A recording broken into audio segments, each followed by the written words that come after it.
बंदी छोड़ सतगुरु रामपाल जी परमेश्वर जी की जय हो।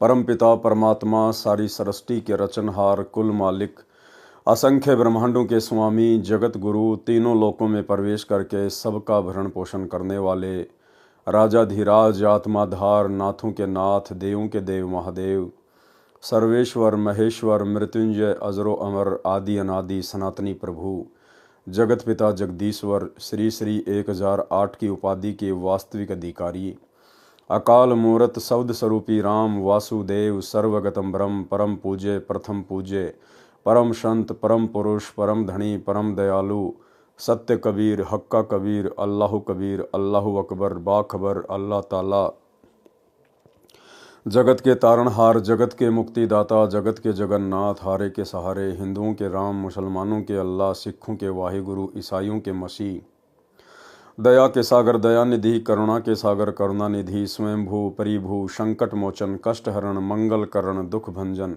अविगत कबीर निर्विकार निर्विषम परमात्मा अलय अलेख सतगुरु आदि अनादि सतगुरु असली मर्यादा पुरुषोत्तम असली राम असली कृष्ण असली घनश्याम असली मुरारी राजाओं के राजा महाराजाओं के महाराजा शहंशाहों के शहंशाह सम्राटों के सम्राट भगवानों के भगवान अल्लाहों के अल्लाह प्रभुओं के प्रभु मसीहों के मसीह सच्चे वाहिगुरु बाबाओं के बाबा पीरों के पीर सेठों के सेठ जगत सेठ सावड़सा सेठ सर्वगुण संपन्न अनंत कोटि कलाओं के स्वामी अनंत कोटि ब्रह्मांडों के नायक योगियों में महायोगी ध्यानियों में महाध्यानी सिद्धों में परम सिद्ध ज्ञानियों में तत्व ज्ञानी ब्रह्म ज्ञानी महाज्ञानी परम ज्ञानी सर्वश्रेष्ठ ज्ञानी विज्ञानी युवा कबीर समरथ कबीर असमवात अमित ओजा सच्चे रहनुमा करीम अल्लाह सुभान अल्लाह दुनिया के अंतिम पैगंबर 8 सितंबर 1951 से गांव धनाना जिला सोनीपत हरियाणा भारतवर्ष की पावन भूमि पे प्रकट रियल कल की भगवान श्री नारायण साकार हरि श्री बाबा साहेब शौद स्वरूपी राम संत श्रोमणी सतगुरु रामपाल जी परमेश्वर जी के चरण कमल में साध संगति से जुड़े हुए देश विदेश से हम सभी सत्सेवक भाई बहनों का अनंत कोटि दंडवत प्रणाम। सत्साई भाई और बहनों, दया पूज्य गुरुदेव भगवान की सतगुरु रामपाल जी परमेश्वर जी की सारी सृष्टि को रचने वाले एकमात्र कल की भगवान की जिनके विशेष आशीर्वाद से शुभ आशीर्वाद से आप और हम सभी सत्सेवक भाई बहन साध संगति से जुड़कर अपनी आत्मा के कल्याणार्थ हेतु गुरुदेव के तत्व ज्ञान को आधार बनाकर दृढ़ता के साथ सतलोक की ओर मुख करके अपनी भक्ति पर लगे हुए हैं। भाई और बहनों, साध संगतियों का नसीब होना गुरुदेव भगवान की बहुत बड़ी रजा होती है। चारों युगों में केवल कलयुग की बिचली पीढ़ी में ही साध संगति गुरुदेव भगवान अपनी विशेष रजा और आशीर्वाद से शुरू करवाते हैं, क्योंकि कलयुग की बिचली पीढ़ी का यही वो समय होता है जिस समय आत्माएं गुरु को परमात्मा के रूप में हृदय और आत्मा से स्वीकार करके अपनी भक्ति को सफल कर सकती हैं। और गुरु को ही परमात्मा मानने की प्रोसीजर केवल साध संगति से ही परमात्मा हर कलयुग की बिचली पीढ़ी में शुरू करवाते हैं। आने वाले समय में तो पूरा विश्व साध संगति से जुड़ेगा। आज जो मर्यादा जो नियम गुरु के प्रति जो भाव श्रद्धा लगन निष्ठा समर्पण आप और हम सत्सेवक भाई बहनों की बन चुकी है, इसी प्रकार से पूरा विश्व गुरुदेव भगवान की भक्ति करेगा। लेकिन आप और हमारा परम सौभाग्य विशेष रजा बख्शी गुरुदेव भगवान ने कि हमें परमेश्वर ने सबसे पहले साध संगति से जोड़ा। हमारा भी एक कर्तव्य बनता है, दायित्व बनता है कि हम इस अनमोल मौके को जो चांस युगों युगों के बाद नसीब होता है, हम इसको अब बिल्कुल भी ना गंवाएं। किसी भी ऐरे गहरे नथु बैरे की बातों में आकर किसी के भी गोल मटोल ज्ञान के ऊपर आकर्षित होकर हम अपना कर्म धर्म नष्ट ना करें। तो भाई और बहनों, गुरुदेव के कर कमल से लिखित पवित्र ग्रंथ कबीर सागर के सरलार्थ के ऊपर वीडियो बनाने की श्रृंखला जारी है। इसी श्रृंखला में आज हमारा ये 56 नंबर का वीडियो है। प्रत्येक वीडियो में सतगुरुदेव भगवान के आशीर्वाद से हमें कुछ न कुछ अवश्य सीखने को मिलता है, नई नई जानकारियां प्राप्त होती हैं, जो जानकारियां हमारे विश्वास को भक्ति पर दृढ़ करती हैं। तो कबीर चरित्र बोध के सारांश को लेकर वीडियो बन रहे हैं। आज उसका ये 6वां पार्ट है। आज के वीडियो में गुरुदेव भगवान ने समझाया बताया, इसमें लिखा है कि किस प्रकार से दिल्ली के बादशाह सिकंदर लोदी को जो असाध्य जलन का रोग हो गया था, जिसका उपचार समाधान कहीं से भी प्राप्त नहीं हो पा रहा था, मुसलमान धर्म के जितने भी मुल्ला मौलवी काजी थे, हिंदू धर्म के जितने भी धर्मगुरु और पंडित थे, अन्य जितने भी जंत्र मंत्र करने वाले थे, सिकंदर लोदी ने सभी से इलाज करवाया, परंतु कोई समाधान नहीं हुआ। अंत में सब ने कह दिया कि ये आपके प्रारब्ध का कर्म है, आपको भोगना ही पड़ेगा। फिर कैसे गुरुदेव भगवान ने विशेष परिस्थितियां बनाई, राजा सिकंदर लोदी को अधीन किया, नम्र किया, और उसके बाद आशीर्वाद मात्र से उनका असाध्य जलन का रोग ठीक कर दिया। तो आगे का विवरण हम पूज्य गुरुदेव जी के कर कमल से लिखे हुए इस पवित्र ग्रंथ से प्राप्त करेंगे। तो आपके सामने है पवित्र ग्रंथ कबीर सागर का सरलार्थ, पेज नंबर है 544। सिकंदर लोदी बादशाह का असाध्य जलन का रोग ठीक करना। एक बार दिल्ली के बादशाह सिकंदर लोदी को जलन का रोग हो गया। जलन का रोग ऐसा होता है जैसे किसी का आग में हाथ जल जाए, उसमें पीड़ा बहुत होती है। जलन के रोग में कहीं से शरीर जला दिखाई नहीं देता, परंतु पीड़ा अत्यधिक होती है, उसको जलन का रोग कहते हैं। जब प्राणी के पाप कर्म बढ़ जाते हैं तो दवाई भी व्यर्थ हो जाती है। दिल्ली के बादशाह सिकंदर लोदी के साथ भी वही हुआ। सभी प्रकार की औषधि सेवन की, बड़े बड़े वैद्य बुला लिए और मुंह बोला इनाम रख दिया कि मुझे ठीक कर दो, जो मांगोगे वही दूंगा। दुख में व्यक्ति पता नहीं क्या क्या संकल्प कर लेता है। सर्व उपाय निष्फल हुए। उसके बाद अपने धार्मिक काजी, मुल्ला, संतों आदि सबसे अपना आध्यात्मिक इलाज करवाया, परंतु सब असफल रहा। जब हम दुखी हो जाते हैं तो हिंदू और मुसलमान नहीं रहते, फिर तो कहीं पर भी रोग कट जाए वहीं पर चले जाते हैं। वैसे तो हिंदू कहते हैं कि मुसलमान बुरे, और मुसलमान कहते हैं हिंदू बुरे, और बीमारी हो जाए तो फिर हिंदू व मुसलमान नहीं देखते। जब कष्ट आए तब तो कोई बुरा नहीं, बुरा कोई नहीं है। जो मुसलमान बुरे हैं वे बुरे हैं, और जो हिंदू बुरे हैं वे बुरे भी हैं, और दोनों में अच्छे भी हैं। हर मजहब में अच्छे और बुरे व्यक्ति होते हैं, लेकिन हम जीव हैं, हमारी कोई जाति व्यवस्था नहीं है। हमारी जीव जाति है, हमारा धर्म मानव है, परमात्मा को पाना है। हिंदू वैद्य तथा आध्यात्मिक संत भी बुलाए, स्वयं भी उनसे जाकर मिला और सबसे आशीर्वाद व जंत्र मंत्र करवाए, परंतु सर्व चेष्टा निष्फल रही। किसी ने बताया कि काशी शहर में एक कबीर नाम का महापुरुष है, यदि वह कृपया कर दे तो आपका दुख निवारण अवश्य हो जाएगा। जब बादशाह सिकंदर लोदी ने सुना कि ये काशी के अंदर महापुरुष रहता है, तो उसको कुछ कुछ याद आया कि वह तो नहीं है जिसने गाय को भी जीवित कर दिया था। हजारों अंगरक्षकों सहित दिल्ली से काशी के लिए चल पड़ा। वीर सिंह बघेला काशी नरेश पहले ही कबीर साहिब की महिमा और ज्ञान सुनकर कबीर साहिब के शिष्य हो चुके थे और पूर्ण रूप से अपने गुरुदेव में आस्था रखते थे। उनको कबीर साहिब की महिमा का ज्ञान था, क्योंकि कबीर परमेश्वर वहां पर बहुत लीलाएं कर चुके थे। जब सिकंदर लोदी बनारस गया तथा वीर सिंह से कहा कि वीर सिंह मैं बहुत दुखी हो गया हूं, अब तो आत्महत्या ही शेष रह गई है। यहाँ पर कोई कबीर नाम का संत है, आप जानते होंगे कि वह कैसा है। इतनी बात सिकंदर बादशाह के मुख से सुनी थी। काशी नरेश वीर सिंह की आंखों में पानी भर आया और कहा कि अब आप ठीक स्थान पर आ गए हैं, अब आपके दुख का अंत हो जाएगा। बादशाह सिकंदर ने पूछा कि ऐसी क्या बात है। वीर सिंह ने कहा कि वह कबीर जी स्वयं परमात्मा आए हुए हैं, परमेश्वर स्वरूप हैं। यदि उनकी दया दृष्टि हो गई तो आपका रोग ठीक हो जाएगा। राजा सिकंदर ने कहा कि जल्दी बुला दो। काशी नरेश वीर सिंह देव बघेल ने विनम्रता से प्रार्थना की कि आपकी आज्ञा शिरोधार्य है, आदेश भिजवा देता हूं, लेकिन ऐसा सुना है कि संतों को बुलाया नहीं करते। यदि वे आ भी गए और रजा नहीं बख्शी तो भी आने का कोई लाभ नहीं। बाकी आपकी इच्छा। सिकंदर ने कहा कि ठीक है, मैं स्वयं ही चलता हूं, इतनी दूर आ गया हूं, वहां पर भी अवश्य चलूंगा। शाम का समय हो गया था। वीर सिंह को पता था कि इस समय साहिब कबीर जी अपने औपचारिक गुरुदेव स्वामी रामानंद जी के आश्रम में ही होते हैं। यह समय परमेश्वर कबीर जी का वहां मिलने का है। वीर देव सिंह बघेल, काशी नरेश तथा सिकंदर लोधी दिल्ली के बादशाह दोनों स्वामी रामानंद जी के आश्रम के सामने खड़े हो गए। वहां जाकर पता चला कि कबीर साहिब अभी नहीं आए हैं, आने ही वाले हैं। वीर सिंह अंदर नहीं गए, बाहर सेवक खड़ा था, उससे ही पूछा। सिकंदर ने कहा कि तब तक आश्रम में विश्राम कर लेते हैं। राजा वीर सिंह ने स्वामी रामानंद जी के द्वारपाल सेवक से कहा कि रामानंद जी से प्रार्थना करो कि दिल्ली के बादशाह सिकंदर लोधी आपके दर्शन भी करना चाहते हैं और साहिब कबीर का इंतजार भी आपके आश्रम में ही करना चाहते हैं। सेवक ने अंदर जाकर रामानंद जी को बताया कि दिल्ली के बादशाह सिकंदर लोधी आए हैं। रामानंद जी मुसलमानों से घृणा करते थे। रामानंद जी ने कहा कि मैं इन मलेच्छों मुसलमानों की शक्ल भी नहीं देखता। ध्यान देना भाई और बहनों, रामानंद जी मुसलमानों से घृणा करते थे। रामानंद जी ने कहा कि मैं इन मलेच्छों मुसलमानों की शक्ल भी नहीं देखता।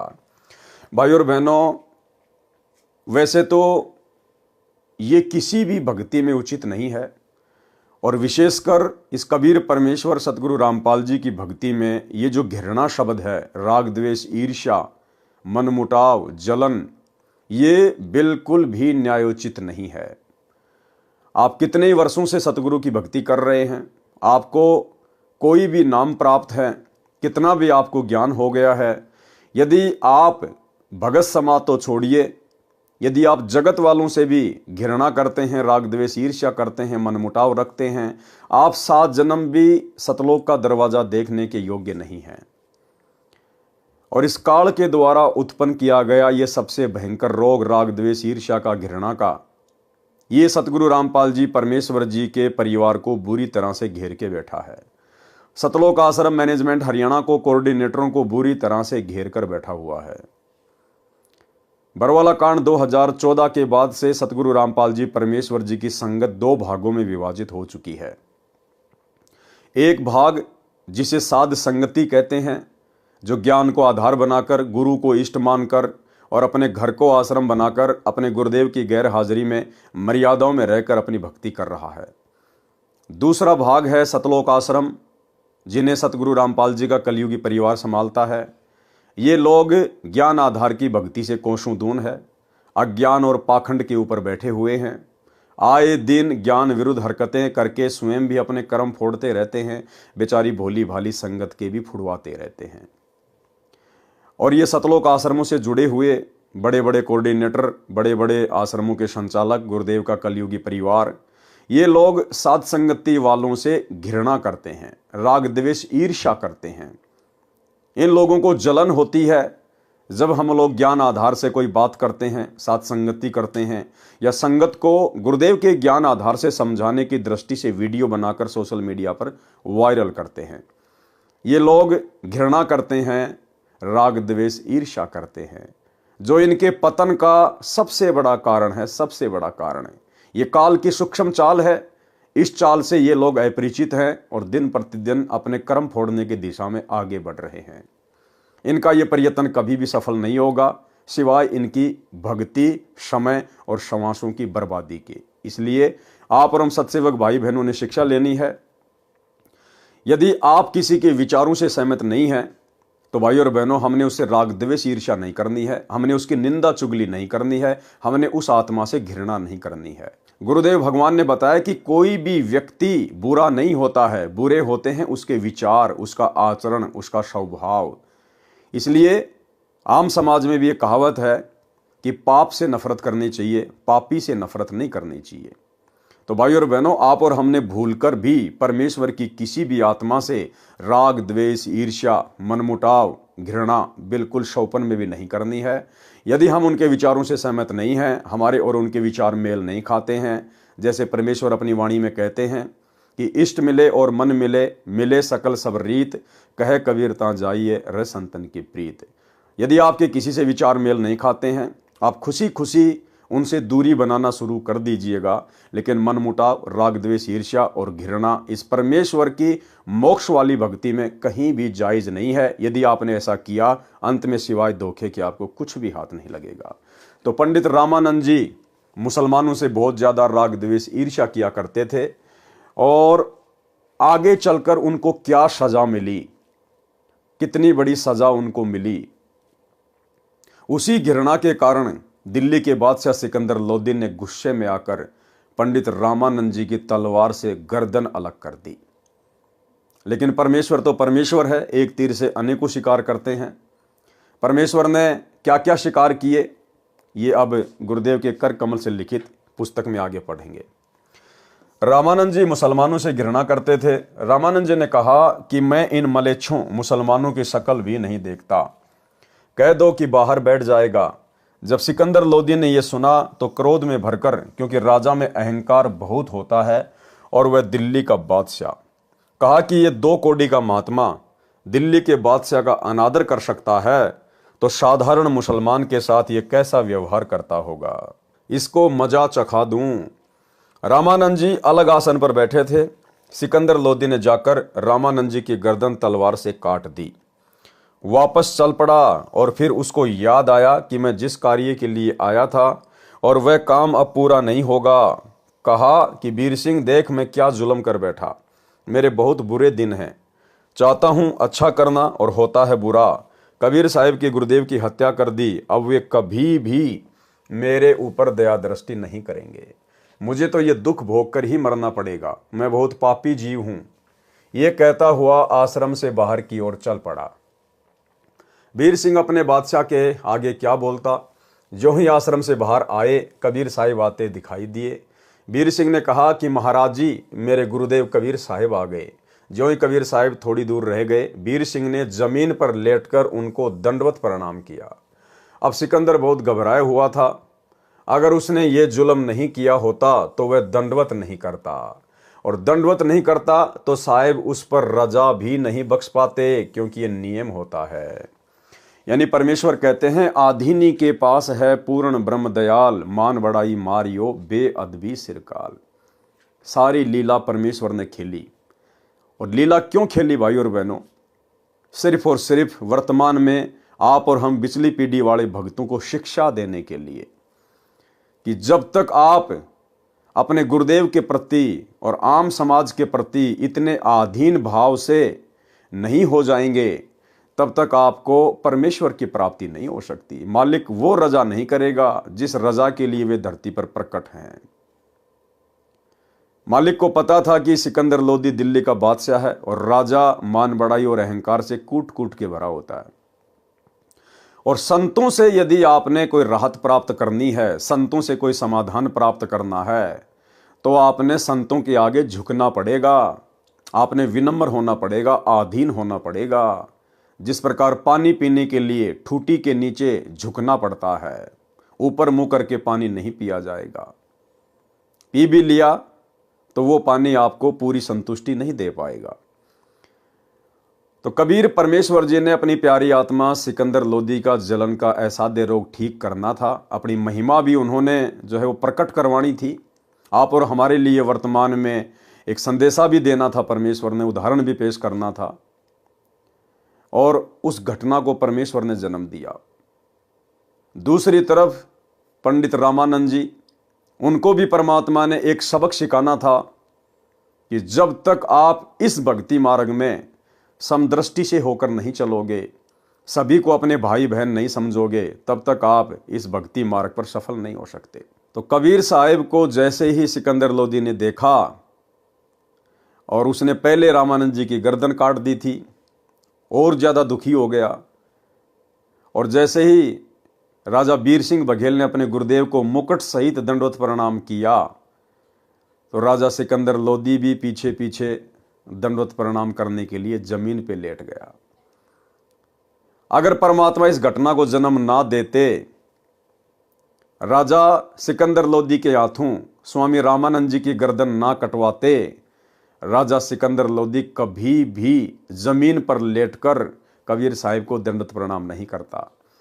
और यदि वो इतना अधीन ना होता, दंडवत प्रणाम ना करता, तो परमात्मा उसके ऊपर दया नहीं बख्शते। ये नियम बताया गुरुदेव भगवान ने। कबीर साहिब आते दिखाई दिए। वीर सिंह ने कहा कि महाराज जी, मेरे गुरुदेव कबीर साहिब आ गए। जो ही कबीर साहिब थोड़ी दूर रह गए, वीर सिंह ने जमीन पर लेटकर उनको दंडवत प्रणाम किया। अब सिकंदर बहुत घबराया हुआ था। अगर उसने ये जुल्म नहीं किया होता तो वह दंडवत नहीं करता, और दंडवत नहीं करता तो साहिब उस पर रजा भी नहीं बख्श पाते, क्योंकि ये नियम होता है। अति आधीन दीन हो प्राणी, ताते कहिए ये अकत कहानी, ऊंचे पात्र जल ना जाई, ताते नीचा हुजे भाई। आदीनी के पास है पूर्ण ब्रह्म दयाल, मान बढ़ाई मारिए बेअदबी सिरकाल। कबीर परमेश्वर ने यहाँ पर एक तीर से दो शिकार किए। स्वामी रामानंद जी में धर्म भेदभाव की भावना शेष थी, वह भी निकालनी थी। और भाइयों और बहनों, वर्तमान में 650 साल के बाद भी ये धर्म भेद भावना सतलोक आश्रम मैनेजमेंट हरियाणा में कूट कूट के भरी है। ये लोग ज्ञान गंगा पुस्तक का प्रचार करते हैं, लेकिन इन्होंने ज्ञान गंगा पुस्तक का एक पेज भी ढंग से अगर पढ़ लिया होता, समझ लिया होता, तो इनका खुद का उद्धार हो जाता। अभी कुछ ही दिन पहले जब बांग्लादेश में तख्ता पलट हुआ, वहाँ के मुसलमानों ने हिंदुओं के ऊपर अत्याचार करने शुरू किए, जैसा कि न्यूज़ वगैरह आ रही हैं। हमारे देश के जो हिंदू भाई हैं, जिनको आध्यात्मिक ज्ञान नहीं है, तत्व ज्ञान नहीं है, धर्म और जाति मजहबों की जंजीरों में जकड़े हुए हैं काल प्रेरणा से, तो यहाँ के विश्व हिंदू परिषद और बजरंग दल वालों ने मध्य प्रदेश में और अन्य जगह पर रैलियां निकाली, धरने निकाले, सभाएं की, विरोध प्रदर्शन किया। और इस विरोध प्रदर्शन में जबरदस्ती बिरानी आग में सतलोक आश्रम मैनेजमेंट हरियाणा भी कूद पड़ा। देवास और मंदसौर के आसपास के भक्तों को मुसलमानों के विरोध में बजरंग दल वालों के साथ में बैठा दिया गया, वहां के कोऑर्डिनेटरों के द्वारा। अरे भैया, हम तो परमेश्वर के बच्चे हैं। अरे आप और हमारा धर्म ना हिंदू है, ना मुसलमान, ना सिख, ना ईसाई। हम पैदा जरूर हिंदू मुस्लिम सिख ईसाई धर्मों में हुए हैं, लेकिन आज हमें असली धर्म की परिभाषा का ज्ञान हो गया। आज हम असली मानव धर्म से जुड़ चुके हैं। जीव हमारी जाति है, मानव धर्म हमारा, हिंदू मुस्लिम सिख ईसाई धर्म नहीं कोई न्यारा। इसके बावजूद भी सतलोक आश्रम मैनेजमेंट हरियाणा मुसलमानों के विरोध में और हिंदुओं के पक्ष में खड़े होकर और रैलियों में जगत वालों के साथ बैठे हैं। ये होता है धर्म भेदभाव। ये धर्म भेदभाव इस कबीर परमात्मा सतगुरु रामपाल जी के भक्ति मार्ग में नहीं चलेगा। ऐसा करने से भगत की मर्यादा खंडित होती है, गुरुदेव नाराज होते हैं। अरे हमें समझ में आ गया, हम बिरानी आग में क्यों जलें।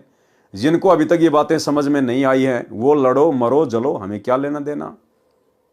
लेकिन जबरदस्ती काल प्रेरणा से सब कुछ ये हुआ। तो यहां पर परमात्मा वही कह रहे हैं, कबीर परमेश्वर जी ने यहां पर एक तीर से दो शिकार किए। स्वामी रामानंद जी में धर्म भेदभाव की भावना शेष थी, वह भी निकालनी थी। रामानंद जी मुसलमानों को हिंदुओं से अभी भी भिन्न तथा हे मानते थे। सिकंदर में अहंकार की भावना थी। यदि वह नम्र नहीं होता तो कबीर साहिब कृपया नहीं करते तथा सिकंदर स्वस्थ नहीं होता। वीर सिंह को देखकर तथा डरते हुए सिकंदर लोधी ने भी दंडवत प्रणाम किया। कबीर परमेश्वर जी ने दोनों के सिर पर हाथ रखा और कहा कि दो दो नरेश आज मुझ गरीब के पास कैसे आए हैं, मुझ गरीब को कैसे दर्शन दिए। परमेश्वर कबीर जी ने अपना हाथ उठाया भी नहीं था कि सिकंदर का जलन का रोग समाप्त हो गया। भाई और बहनों, आज भी धरती पर वही कबीर परमात्मा प्रकट है, बस पहचानने की देर है।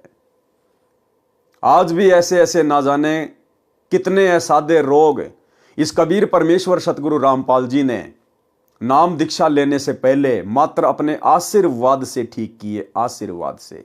एक छोटा सा सत्संग एक हरियाणा की बहन को किस प्रकार से गुरुदेव भगवान ने मात्र अपने आशीर्वाद से स्वस्थ कर दिया, जिसका समाधान, जिसका इलाज वो कहीं भी प्राप्त नहीं कर पा रही थी। घर वाले पैसे दे दे के थक चुके थे, अंत में हार मान चुके थे। जैसे ही सतगुरु की शरण में आए, सतगुरु ने ऐसी रजा बख्शी, उसका वो असाध्य रोग छू मंत्र मात्र आशीर्वाद से। सुनिए। आज भी हम आपको ऐसे ऐसे, यहाँ पर भी कई बहन है ऐसी जो पहले बहुत तंग रहती थी। एक तो बेबे है संतोष, खड़ी हुई है एक भाई, उठ उठ शर्माओ ना। एक भी इसकी बेबे का चित्र ले तो फिल्म वाला, ये देख इसको। या मकडोली बह रखी है, छोटी मकडोली, संतोष नाम से इस बेबे का। और ये इसका देवर है भक्त सुखबीर, ये यहाँ बैठा। इसका बड़ा भाई यानी संतोष का पति जो है फौज में भर्ती है, चित्र आ जाता फिर बंद कर दिया। तो ये लड़की 8-9 वर्ष से तकलीफ थी। बैठ जा बेटी। तो कुछ भी कहो, हम तो कर्मदंड कहते हैं। डॉक्टर बीमारी बता देते हैं, शाना ओपरा बता दे। तो जी क्या हुआ, इन्होंने सारा इलाज करवा लिया, एक नाम भी ले रखा था किसी दूसरे संत ने, और श्राद्ध नगत अपने जनु आम चीज सहे, फिर दोख वीर, पूजा वीर, फलानी वीर, दकड़ी भी, वो सारी। आखिर में कौन सा मेरठ में था, कहां से इलाज चल रहा था इनका, यूपी में, सहारनपुर से और कहते हैं सहारनपुर से इलाज चल रहा था इस लड़की का। तो इसकी सुखबीर की बहन रामरती नाम साड़ जी शीतल नगर में ब्याह रखी, और वह रामरती एक दिन इस बहन श्यावत्री है शीतल नगर में, या हमारी बहन सेविका, इसके पास आ गई। कोई वो लेखा जोखा करते हैं, अंडा करें, सरकारी उनकी ड्यूटी लग जाती है। तो इसने उसको समझा दिया, बेबे बैठ जा, चाह पानी पियो पहला था। फिर कबीर साहब के बारे में इस श्यावत्री ने, एक तो कमला यहीं आ रही हो मेरे ख्याल में, एक राम हुआ बैठी है, ये दोनों बाण अपनी सरकारी नौकरी पे थी, इनकी ड्यूटी लाग रही थी, वे गणना की खातर कोई आंकड़े इकट्ठे करने थे। यह श्यावत्री के पास पहुंच गई। इसने पहला दिन तक चाह पानी पियाई, बेबे तुम बैठ जाओ, फिर पाछे की लिखा लिखाई करियो। फिर ये चित्र देखे कबीर साहब के, ये पूछने लगी। इसने सारी महिमा बताई, बंदी छोड़ गई। रामरती ने अरे नाम ले लिया कमला ने। रामरती ने फिर अपने भाई जगवीर को बता, जगवीर नाम से कि भाई तो कितना ना ले जा, मेरी भाभी ने एक बार महाराज करा ले। जगवीर ने बोला बेबे इब इलाज करवा रखा वहां से और वहीं दिखाऊंगा। इन्हें बोली रे इलाज करवा रखा की ने दुख पा रही है, 19-21 का इसका आराम नहीं, तो एक बार ले आ। तो हम गए हुए थे उस समय चंडीगढ़ एक पार्ट, यहाँ Gulab Singh DC deputy commissioner जो होते थे ना, डिप्टी कमिश्नर गुलाब सिंह, वो डायरेक्टर थे वहां पर लोकल बॉडीज के चंडीगढ़। वो हमारे सेवक हैं, उन्होंने नाम ले रखा है, बड़ी पुण्यात्मा है। अगर उसका उदाहरण आप देख लो, नहीं सा देवता इंसान हमने नहीं देखा, इतनी नम्र आत्मा, कोई उसमें छल कपट नहीं। तो वहां हम पाठ करने गए जी। हमने आना था 12 तारीख को, हम आए 13 तारीख को, लेट हो गए थोड़े। तो इन्होंने पता था कि 12 महाराज जी ने आना है कुटिया में, तो ये 11 शाम ने पहुंच गए। और यह बेहोश पड़ी उड़े या संतोष, हम 12 ना या 12 ने भी हुई रहे, जगबीर भी हुई रहे इसके साथ, वो फौज में है। वहां पर हाल बने था हमारा एक सत्संग का। हम 13 न पहुंचे इस समय, अगस्त का महीना। तो न्यू बोले जी एक बेबे आ रही है, बहुत घनी बीमार से। अब बीमार का के मतलब हमारे दौरान को डॉक्टर ना वैद नहीं, ये बीमार है, बीमार आने लगे, कुछ अच्छे ढंग का नाम लेनी आता नहीं। अपने मन में संकल्प कर रहा मैं, इतने में इसको कुटिया में ठा के वो जगबीर एक दिन और पकड़ के मेरे पास ले आया। और मैं बाहर बैठा था, ऐसे छां आई हुई थी शाम के समय हाल के अंदर। इनको जब पकड़ के वो ले आए, आप विचार कीजिए, सतकर मानिए, जो ही मेरे पास लाके या संतोष बिठाई और जगबीर को पूछना ये बात इसके पति से, न्यू अर्नु सिर जोड़ रखा, इसकी हालत न्यू नाड़ टेढ़ी हो रही छोरी की। खाट के पास बिठाई, जैसे हम स्वाभाविक वैसे हाथ रखते हैं, बेबे ठीक हो जाएगी बेटी, माड़ा मन ना करे, सब करेंगे, बंदी छोड़। मैंने ऐसे हाथ ऊपर से हटाया भी नहीं था, इतना में यह लड़की न्यू बैठ गई कि जन उसका कुछ भी कोई ना। बोल सतगुरुदेव, बंदी छोड़ कबीर साहेब। वो बोला जा बेटी सेवा करवा। वहां पर सेवा चल रही थी, सेवक थे, मिस्त्री थे, उनकी रोटी बनानी थी। छोरी ने डट कर रोटी बनवाई, सारा काम करवाया। अगले दिन सारा काम करवाया। अगले दिन ये दिन के 11 बजे नाम लेकर अर्जब करना आए। फिर हमने कहा एक पाठ करवाओ बंदी छोड़ की वाणी का, ये धर्म का काम हो से। तो जिस दिन ये पाठ प्रकाश हुआ इनका, मैं जाता हूं पिछले दिन, जिस दिन पाठ प्रकाश हुआ इसका फिर गड़बड़ होगी एक बवाई, और यह दर्द पड़ी और गिर के आप पाप बोला। मैं गया जो बताई ना सुखबीर नरेंद्र की मार ने, और सारे पड़ोसी उड़ोसी वो सारी इकट्ठी होगी। अब के बोल रहे हैं वो पेतरीन के, एक तो बूढ़ा मर रहा था, ताऊ है दादा, और एक उसका लड़का छोटा सा उम्र का 12, 13, 14 साल की उम्र का, वो मर रहा है। और जब पहला न्यो क्या करता, तुमने खोऊंगा धरती पर तय, थारा न्यो कर दूंगा, थारा नाश करूंगा, मेरा हक दे दो फलान। उस दिन वो के बोलिया, मैं तने नाटू था निर्भाग, तुम आज ना ले चला, बड़ा बुढ़ा आदमी मरवा दिया तने। जो बोला तू आज ना ले चला, मैं नाटू था, उनके महाराज जी का नाम ले लिया ही, मारी उड़ा पार बसावा को ना। अन्य बोला तो अब आई आज तो हम थारा आगे गलती तय, आज पाछा हम तो बड़ा को नहीं, पर ने बोला जावांगे कि थारी रोखाड़ करया करांगे खेता में। जब बोल सतगुरु दे, इनका पेटा भरनता ही बंदी छोड़ने ने दिखा था ना, कड़ा बढ़न दे वो नाड़े, अगर इनका यकीन ना होगा तो उस दिन के बाद 2 साल तो ऊपर हो गए इस लड़की ने बंदी छोड़ की कृपा थे इसका सोच शरीर से। बोल सतगुरुदेव। तो भाई और बहनों, आज भी वही कबीर परमात्मा सतलोक का शहंशाह 8 सितंबर 1951 से सतगुरु रामपाल जी के रूप में धरती पे प्रकट है, बस पहचानने की देर है। मुझ गरीब को कैसे दर्शन दिए। परमेश्वर कबीर जी ने अपना हाथ उठाया भी नहीं था कि सिकंदर का जलन का रोग समाप्त हो गया। सिकंदर लोदी की आंखों में पानी आ गया। संत के सामने ये मन भाग जाता है और यह आत्मा ऊपर आ जाती है, क्योंकि परमात्मा आत्मा का साथी है।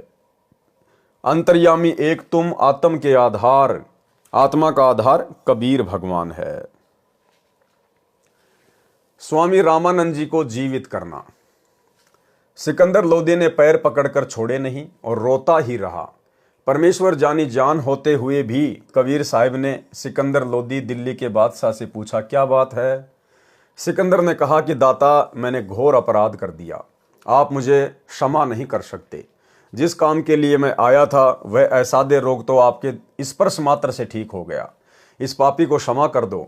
कबीर साहिब ने कहा, क्षमा कर दिया, ये तो बता कि क्या हुआ।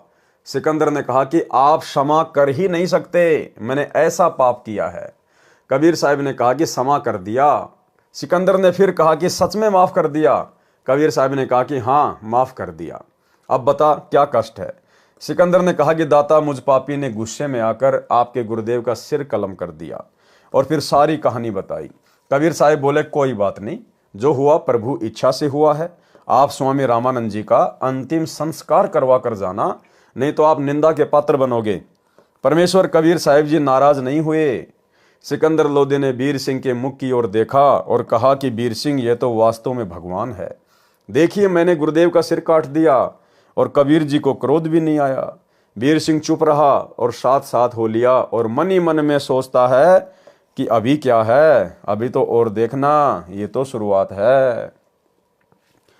कबीर परमेश्वर जी द्वारा शिष्यों की परीक्षा लेना, यानी 650 साल पहले परमेश्वर के 64 लाख शिष्य हो गए थे, और 64 के 64 लाख शिष्य केवल चमत्कारों को देखकर अद्वितीय आध्यात्मिक लाभ प्राप्त करके, ना कि ज्ञान को आधार बनाकर जुड़े हुए थे।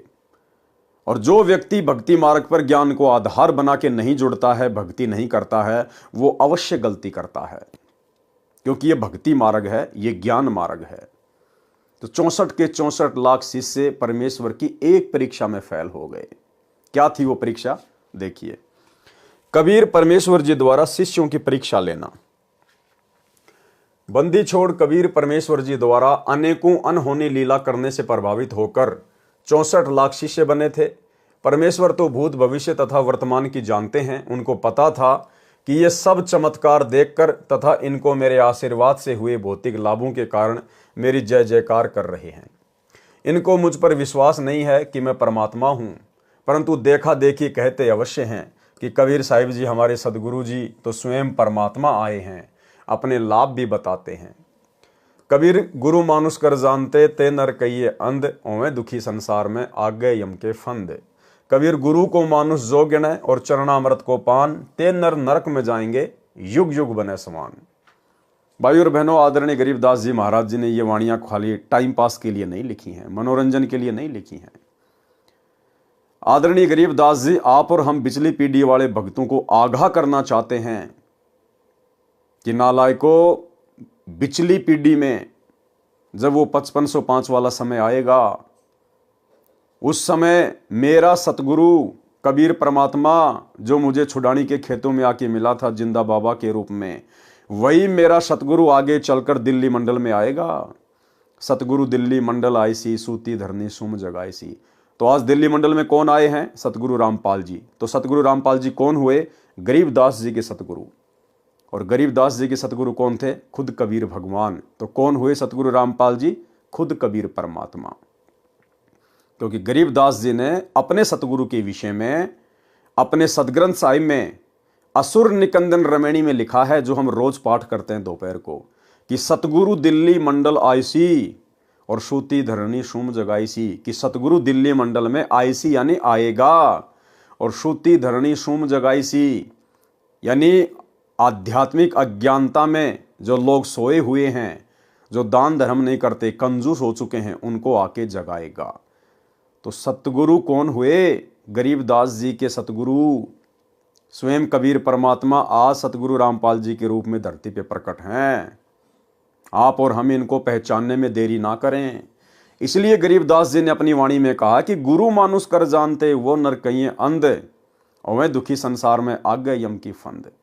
यदि आप मेरे सतगुरु को, जो कि तुम्हें भी अपनी शरण में लेगा पिछली पीढ़ी में, अगर आपने उनको एक मानुष मान लिया, माँ के गर्भ से जन्म लेकर आया हुआ गांव धनाने का रामपाल जाट मान लिया, तो गरीबदास जी कहते हैं तुम तो अंधे की श्रेणी में गिना जाओगे। वे नर कहिए अंध, और ओवे दुखी संसार में आ गए यम के फांद।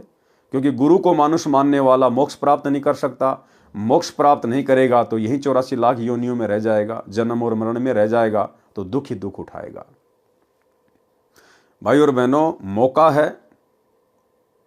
मौका है आज अपने गुरुदेव को परमेश्वर मानकर इस काल के असंख्य कष्टों से छुटकारा प्राप्त करने का। अन्यथा ये गोल्डन चांस फिर हमें ना जाने कब मिलेगा।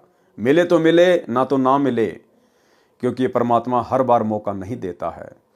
और भी असंख्यों आत्माएं हैं परमेश्वर ने जिनको भी अपनी शरण में लेना होता है, भक्ति की कलम चढ़ानी होती है। आज सहज में परमात्मा हमें मिल गया, आज हमें सहज में मोक्ष मिलने जा रहा है। आवश्यकता है तो ज्ञान को आधार बनाकर और गुरु को परमात्मा मानकर भक्ति करने की। ये गलती भाई और बहनों आज हम बिल्कुल भी ना करें। दूसरा, आदरणीय गरीबदास जी कह रहे हैं कि गुरु को मानुष जो गिने और कर चरणा अमृत को पान, ते नर नरक में जाएंगे जन्म जन्म बने समान।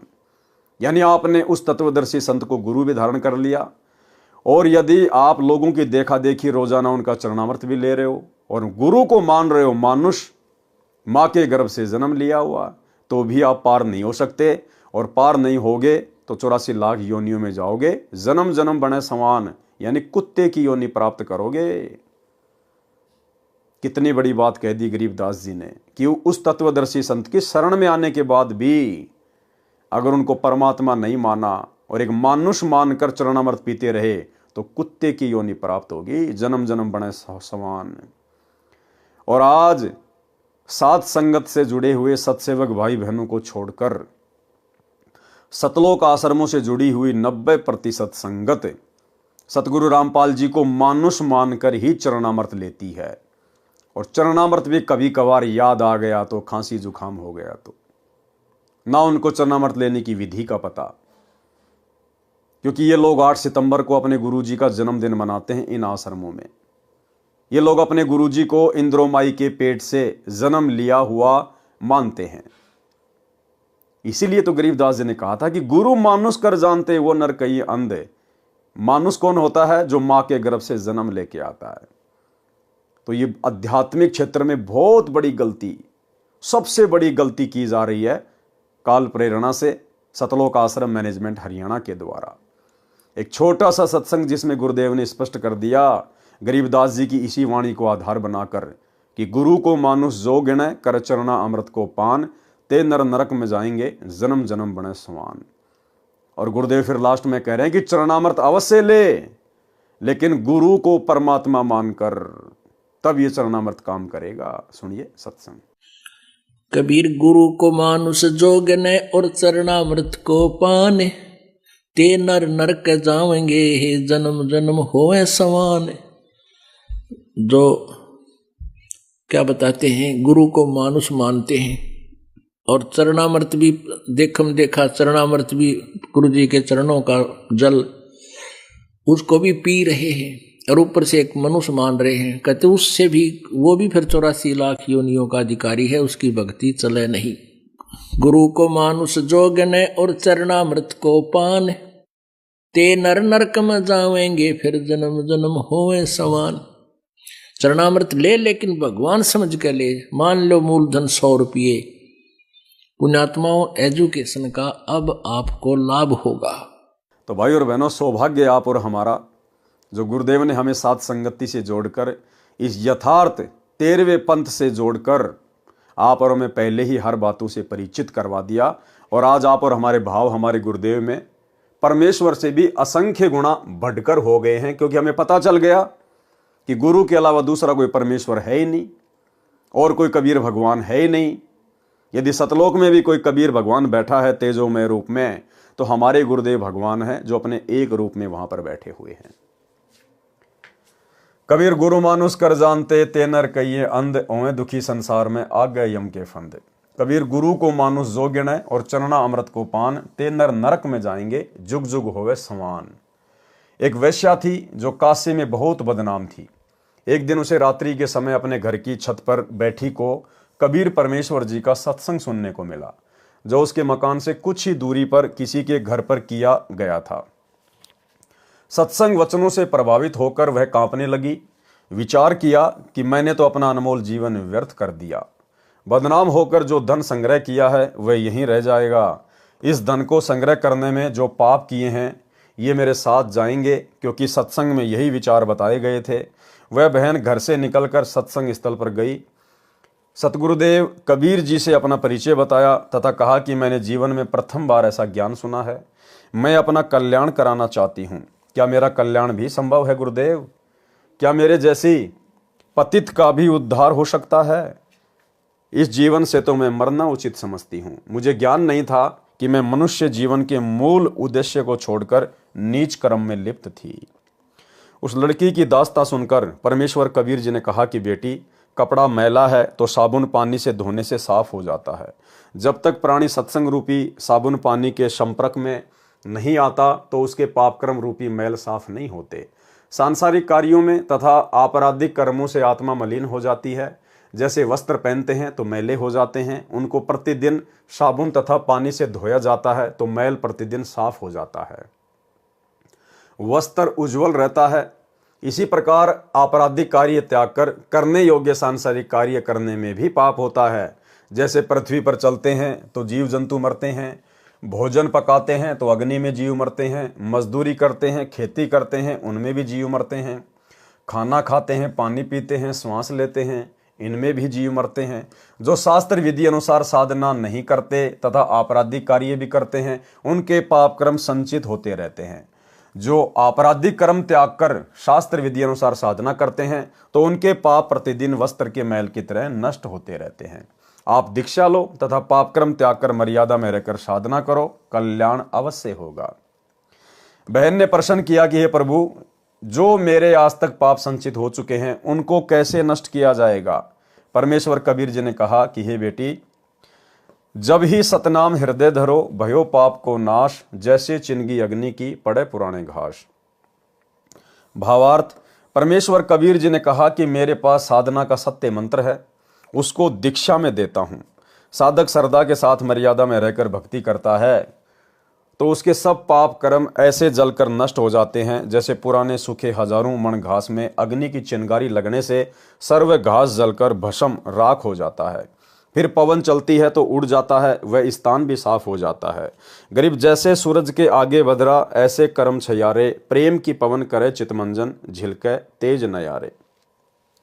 भावार्थ, कबीर परमेश्वर जी ने संत गरीबदास जी को भी यही ज्ञान बताया था।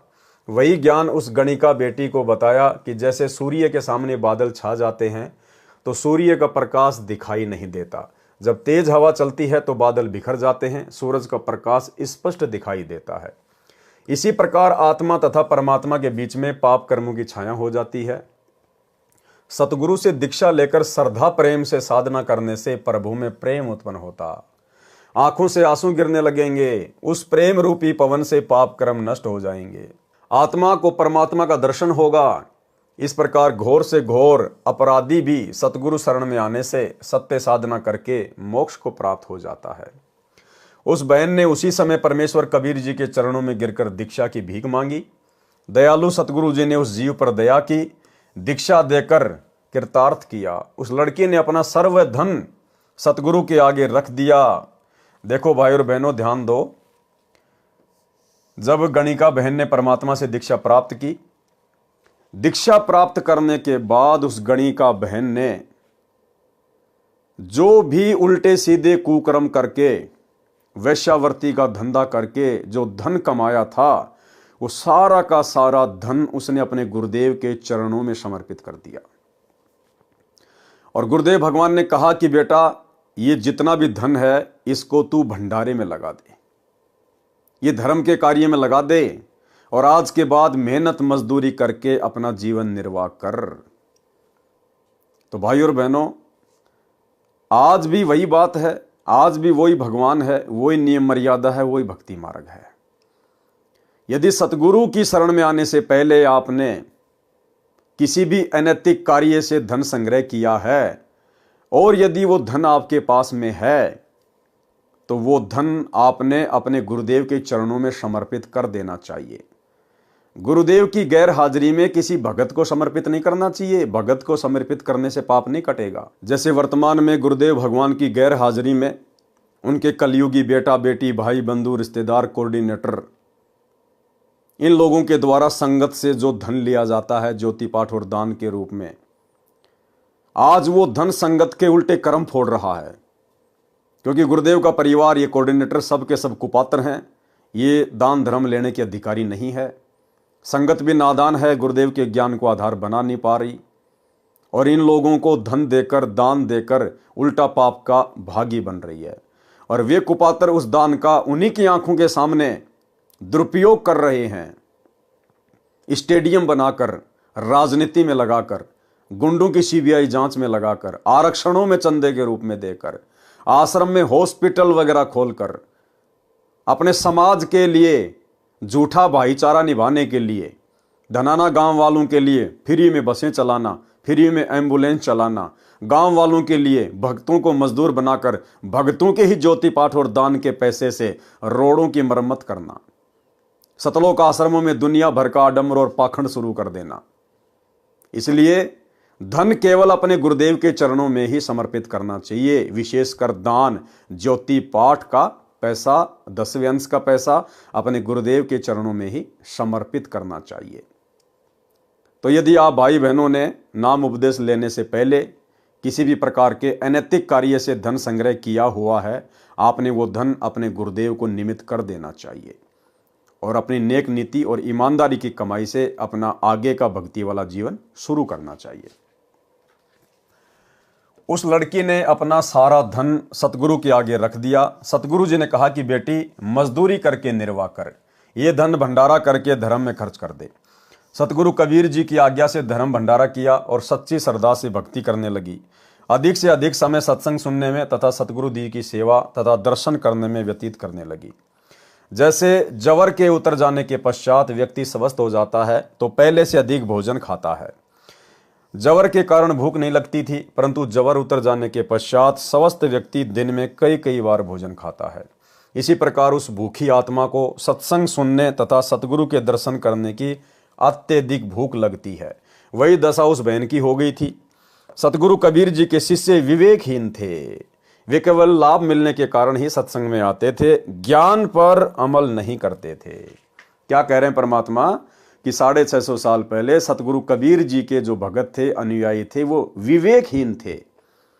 उनको बहुत सारे लाभ मिले, इसलिए वो भक्ति पर जुड़े हुए थे, बाकी ज्ञान को आधार किसी ने नहीं बनाया हुआ था।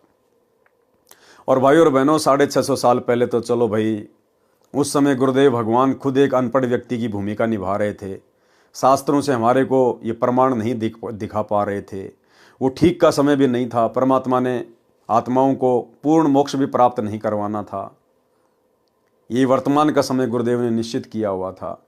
इसलिए उस समय तो आत्माएं विवेकहीन हो सकती थी, लेकिन वर्तमान में गुरुदेव भगवान ने, उसी कबीर परमात्मा ने भला पिछले 30 वर्षों से क्या कमी छोड़ दी। कौन से धर्म का कौन सा धर्म ग्रंथ नहीं दिखाया। अपने परमेश्वर होने के विषय में, पूर्ण संत होने के विषय में क्या क्या प्रमाण नहीं दिखाए, क्या क्या सुख नहीं दिए जो परमेश्वर देता है। उसके बाद भी 90% संगत जो सतलोक आश्रमों से जुड़ी हुई है, 650 साल पहले से भी कहीं ज्यादा विवेकहीन है, बुद्धिहीन है। आज 2014 गुरुदेव के जेल जाने के बाद इस संगत ने ना जाने कितने पाखंड, कितने आडंबर, कितने भक्ति विरुद्ध कुकर्मों में जानबूझकर काल प्रेरणा से अपना पैर फंसा रखा है। इनके कुकर्म दास आपको हर बार गिनाता रहता है। भाई और बहनों, आप और हमारा सौभाग्य जो गुरुदेव ने आप और हमारे ऊपर ज्ञान की दया बख्शी। आप और हम भाई बहन गुरुदेव के जेल जाने के बाद इस परीक्षा के समय में सतलोक आश्रम मैनेजमेंट हरियाणा अर्थात काल एजेंटों के झांसे में नहीं आए और गुरु को अपना इष्ट मानकर, घर को ही आश्रम बनाकर और ज्ञान को आधार बनाकर अपनी भक्ति सफल करने में लगे हुए हैं। सतगुरु कबीर जी किसी से विवेकहीन थे। वे केवल लाभ मिलने के कारण ही सत्संग में आते थे, ज्ञान पर अमल नहीं करते थे। वे एक दूसरे से कहते थे कि यह बदनाम औरत सत्संग में आने लगी है, शहर में गुरु जी की निंदा हो रही है, लोग कह रहे हैं कि यह कैसा गुरु है जो वैश्या को अपने पास बैठाता है, अपने चरण चंपी कर रहा है, एक दिन सब सामने आ जाएगा। कबीर के मन में दोष आ गया है। संगत वाले उस लड़की को धमकाने लगे कि तू सत्संग में मत आया कर, तेरे कारण गुरुजी बदनाम हो रहे हैं। यह वचन सुनकर वह बहन जोर जोर से रोने लगी। बात सतगुरु कबीर जी तक पहुंची। कारण पूछा तो लड़की ने बताया कि हे प्रभु, मैं कहां जाऊं, मेरा क्या होगा। बताया कि कुछ भाई बहन सत्संगी ऐसे ऐसे कह रहे हैं। कबीर जी ने कहा कि बेटी, आप सत्संग में आना बंद ना करना, कहने वालों को कहने दे। कबीर जी सत्संग वचनों के द्वारा उन मूर्ख शिष्यों को समझाते थे, परंतु वे ज्ञान को महत्व नहीं देते थे, अपनी बुद्धि से ही काम ले रहे थे। परमेश्वर कबीर जी सत्संग में बताते थे कि कुष्टी होवे संत बंदगी कीजिए, हो वैश्या के विश्वास चरण चित दीजिए। भाई और बहनों, कबीर परमात्मा तो अंतर्यामी हैं। उनको तो पता था कि कौन कौन वो भगत हैं, आश्रम कमेटी के कौन कौन वो लोग हैं जो इस बेटी को इस प्रकार से व्यंग कसते हैं, इसको सत्संग में आने से मना करते हैं, धमकाते हैं। लेकिन ये परमात्मा किसी को भी पर्सनल, व्यक्तिगत तौर पर शिक्षा नहीं देता है। जो पूर्ण संत होता है वो सार्वजनिक तौर पर सत्संगों के माध्यम से ही समझाने का प्रयास करता है। तो ये पता होने के बावजूद भी परमेश्वर ने उन व्यक्तियों को अलग से ना समझाकर कि कहीं मैं इनको अलग से समझाऊं और ये मेरी बात का बुरा मानकर कहीं भक्ति से दूर ना हो जाएं, क्योंकि जीव की औकात परमेश्वर के सामने है। इसलिए गुरुदेव ने सार्वजनिक तौर पर, सामूहिक रूप से सत्संग में कहा कि भाई कुष्टी होवे संत बंदगी कीजिए और हो वैश्या के विश्वास चरण चित दीजिए।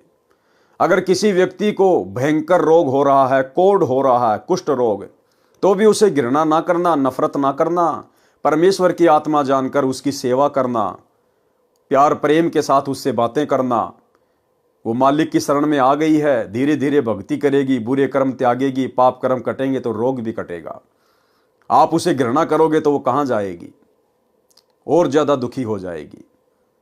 और यदि वैश्या भी अपना नीच कर्म त्याग कर सतगुरु की शरण में आ जाए तो उसे भी अपनी बहन बेटी की नजर से ही देखना है, उसे वैश्या की दृष्टि से नहीं देखना, अपनी बहन बेटी की नजर से ही देखना है।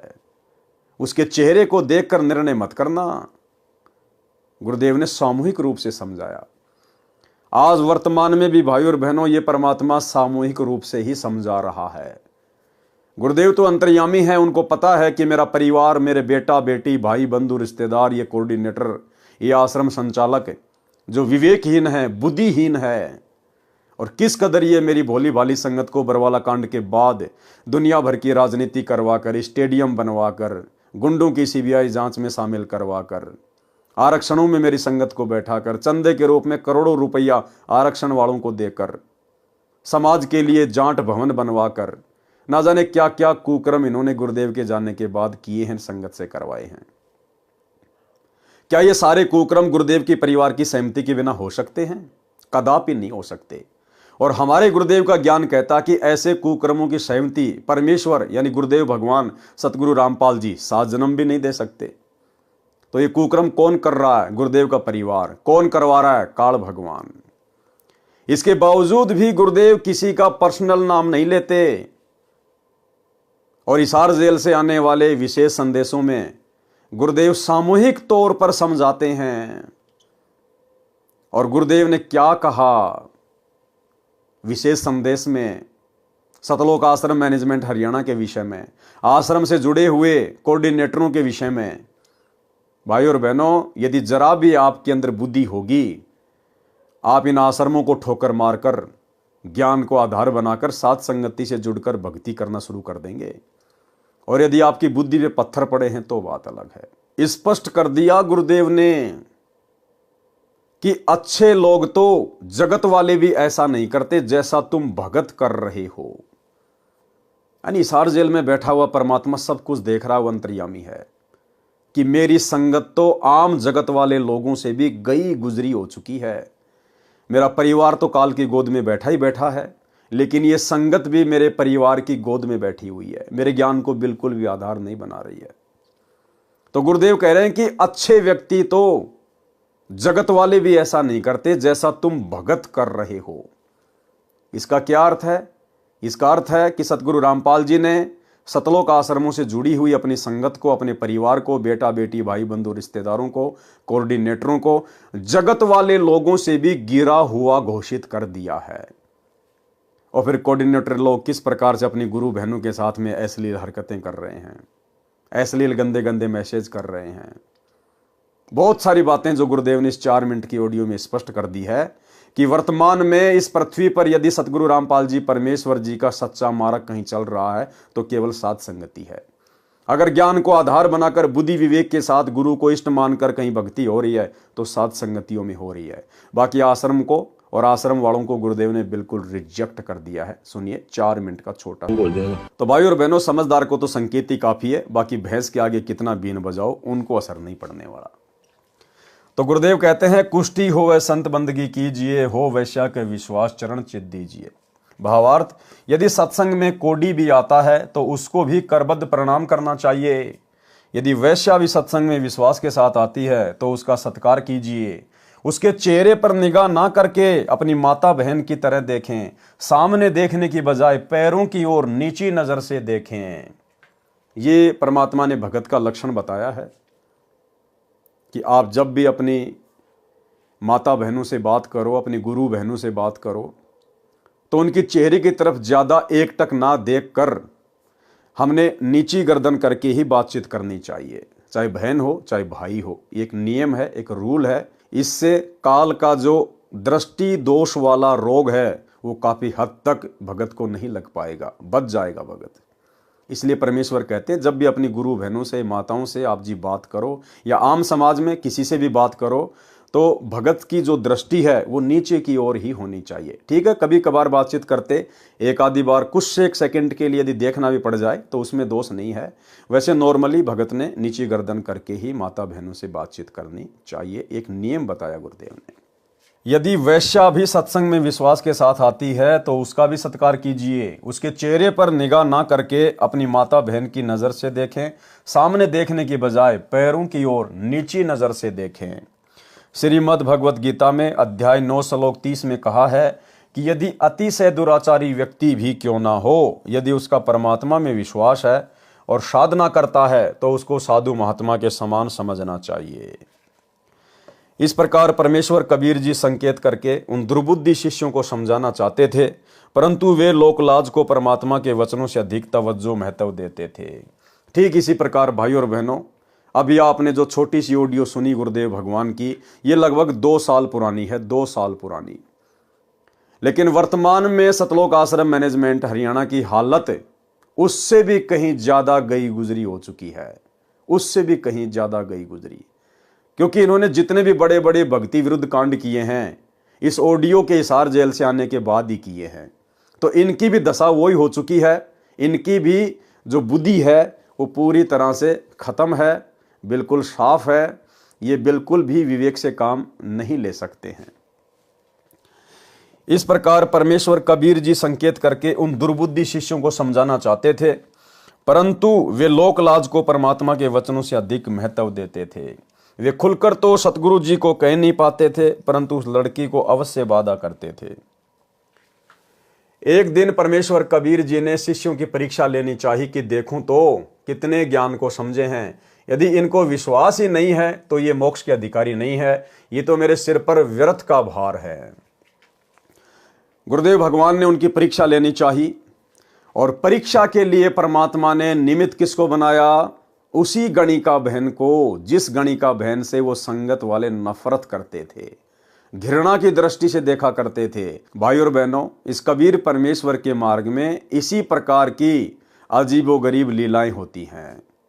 आज वर्तमान में भी जो हमारी परीक्षा का समय चल रहा है 2014 बरवाला कांड के बाद से, गुरुदेव भगवान ने देखा सन 2014 में कि ये टोल इकट्ठा हो गया, टोल भीड़ इकट्ठी हो गई, आ रहे हैं जा रहे हैं, खा रहे हैं पी रहे हैं, ज्ञान को आधार कोई बना ही नहीं रहा, गुरु को परमात्मा की दृष्टि से कोई देख ही नहीं रहा, तो फिर ये पार कैसे होंगे? ये तो वही 650 साल पहले वाली गलती हो जाएगी। उस समय भी इन्होंने गुरु रूप में आए हुए परमेश्वर को परमेश्वर नहीं माना, और आज भी ये अपने गुरु को परमात्मा ना मान के एक कागज के टुकड़े को, कबीर जी की समझे जाने वाली दाढ़ी मूछ वाली मुर्दा फोटो को कबीर भगवान मान रहे हैं। भाई गुरुदेव भगवान की तो मजबूरी थी उस फोटो को कबीर जी बता के आप और हमें भक्ति पे लगाना था। अगर गुरुजी अपने विषय में कह दें कि मैं कबीर हूं तो कोई स्वीकार नहीं करता। इसलिए गुरुजी ने सन 1994 से वो दाढ़ी मूछ वाली कबीर जी की फोटो सामने रख के कि ये है कबीर जी, 650 साल पहले ये आए थे, सत्संग करने शुरू किए ताकि हम उनके शरण में आए, ज्ञान को सुने। तो गुरुजी की तो मजबूरी थी, उनके लिए तो जरूरी था ये करना। लेकिन आज 30 साल के बाद आप और हमारी भला क्या मजबूरी रह गई? क्या आज भी हमें यह समझ में नहीं आया कि सतगुरु रामपाल जी कौन हैं? इसके बावजूद भी हम उसी सांप वाली लकीर को पीट रहे हैं, उसी दाढ़ी मूछ वाली कबीर जी की फोटो को, कागज के टुकड़े को, बेजुबान मुर्दा फोटो को कबीर भगवान मान के जून के महीने में कबीर प्रकट दिवस मना रहे हैं। अपने गुरु को जो कि साक्षात कबीर है, जिंदा कबीर है, इनका हम 8 सितंबर के दिन इन आश्रमों में जन्मदिन मना रहे हैं। तो परमेश्वर ने देखा कि भैया तो आ रहे हैं, खा रहे हैं, पी रहे हैं, इस कान से सुनते हैं, इस कान से निकाल रहे हैं। तो गुरुदेव ने रचना रची। जिस प्रकार उस बहन से घृणा करने वाले वो कमेटी वाले लोग 650 साल पहले वाले, मालिक को पता था कि ये काल प्रेरित हो चुके हैं, काल इनके सिर पे बैठा है। इसी प्रकार से सतलोक आश्रम मैनेजमेंट हरियाणा, गुरुदेव का बेटा बेटी, भाई बंधु रिश्तेदार, इन लोगों ने भी 2010 में एक राष्ट्रीय समाज सेवा समिति नाम का काल प्रेरित संगठन खड़ा कर लिया और अपनी मनमानियां करने लगे। खुल के गुरुदेव के कोई आदेश नहीं मानेंगे। स्पष्ट इन्होंने लिखा हुआ है राष्ट्रीय समाज सेवा समिति के संविधान में, पॉइंट नंबर 12 में, जो मैं आपको पहले दिखा चुका हूं 2 बार। इस राष्ट्रीय समाज सेवा समिति के संविधान में पॉइंट नंबर 12 में लिखा हुआ है कि हम राष्ट्रीय समाज सेवा समिति वाले संत रामपाल जी से किसी भी कार्य में कोई दिशा निर्देश नहीं लेंगे। संत रामपाल जी का काम केवल शास्त्रों का अध्ययन करना, आने वाली संगत के लिए सत्संग करना और उनको नाम दीक्षा देना ही रहेगा। बाकी कार्य हम स्वयं करेंगे। संत रामपाल जी को फ्री किया जाता है। इन्होंने गुरु जी को फ्री कर दिया, गुरु जी को सेवा बांट दी कि गुरु जी का काम तो केवल सत्संग करना और शास्त्रों का पठन पाठन करना ही है, बाकी हम राष्ट्रीय समाज सेवा समिति वाले हम सब संभाल लेंगे। संभाल लिया, करवा दिया बरवाला कांड 2014। तो मालिक ने देखा कि ये मूर्खों का टोल इकट्ठा हो गया, इनमें हैं कितने मेरे भगत हैं। झटका दिया परमात्मा ने। 2014 बरवाला कांड काल प्रेरणा से, उन काल प्रेरित लोगों की मनवश हरकतों के कारण हुआ और परमेश्वर को मौका मिल गया भक्तों की छटनी करने का। और भाई और बहनों, परमेश्वर ने आज भी उसी प्रकार से उसी आत्मा को खड़ा किया अपनी परीक्षा के लिए। इस भीड़ की परीक्षा के लिए परमेश्वर ने उसी प्रकार से अपनी आत्मा को आज खड़ा किया। मुझ पवन दास को जिस प्रकार 650 साल पहले परमात्मा ने उस गणिका बहन को, जिससे सब लोग नफरत किया करते थे, उसको खड़ा किया परीक्षा के लिए। ये नादान संगत उस समय भी नहीं समझी और ये नादान संगत आज भी नहीं समझ पा रही है। लेकिन ये पिछली पीढ़ी का समय है। इतनी दया तो परमात्मा ने बख्श दी कि कई हजारों की संख्या में आत्माएं इस गहरी लीला को समझकर और साध संगति से जुड़कर असीम आनंद प्राप्त कर रही है, भक्ति का विशेष आनंद प्राप्त कर रही है, सतगुरु की विशेष मेहर और दया प्राप्त कर रहे हैं। बाकी लोगों के समझ में ये लीला नहीं आ पा रही है। एक दिन परमेश्वर कबीर जी ने शिष्यों की परीक्षा लेनी चाहिए कि देखूं तो कितने ज्ञान को समझे हैं। यदि इनको विश्वास ही नहीं है तो ये मोक्ष के अधिकारी नहीं है, ये तो मेरे सिर पर व्यर्थ का भार है। ये विचार करके एक योजना बनाई। अपने परम शिष्य रविदास से कहा कि एक हाथी किराए पर लाओ। उस लड़की से कहा कि बेटी आप मेरे साथ हाथी पर बैठकर चलोगी। लड़की ने कहा जो आज्ञा गुरुदेव। अगले दिन सुबह लगभग 10 बजे हाथी के ऊपर तीनों सवार होकर काशी नगर के मुख्य बाजार में से गुजरने लगे। संत रविदास जी हाथी को चला रहे थे।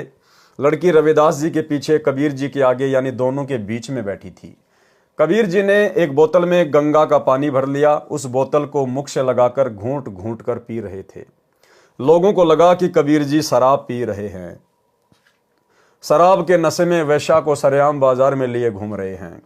काशी के व्यक्ति एक दूसरे को बता रहे हैं कि देखो, बड़े बड़े उपदेश दिया करता कबीर जुलाहा, आज इसकी पोल पट्टी खुल गई है। ये लोग सत्संग के बहाने ऐसे कर्म करते हैं। काशी के व्यक्ति कबीर जी के शिष्यों को पकड़ पकड़ लाकर दिखा रहे थे कि देख तुम्हारे परमात्मा के करतूत। शराब पी रहे हैं, वेश्या को लिए हैं, सरेआम घूम रहा है। ये लीला देखकर वे 64 लाख नकली शिष्य कबीर जी को त्याग कर चले गए। पहले वाली साधना करने लगे, लोक लाज में फंसकर गुरु विमुख हो गए। संत गरीबदास जी ने अपने अमृतवाणी में इस प्रकार वर्णन किया है। ठीक इसी प्रकार भाई और बहनों, आज उस समय परमात्मा ने एक बोतल में गंगा जल भर लिया और शराब की तरह घूंट घूंट के पी रहे हैं। और लोगों ने देखो और शराब पी रहा है, शराब पी रहा है। ठीक इसी प्रकार वर्तमान में गुरुदेव भगवान ने मुझ पवन दास को, ये मेरा परम सौभाग्य, ये सौभाग्य तो ब्रह्मा विष्णु महेश 33 करोड़ देवी देवताओं को भी नसीब नहीं है, जो मेरे पूज्य गुरुदेव भगवान ने, मेरे महबूब ने मेरे ऊपर विशेष रजा बख्शी है। गुरुदेव ने इस परीक्षा के लिए मुझ दास को योग्य बनाया और मुझे निमित्त बनाकर खड़ा किया।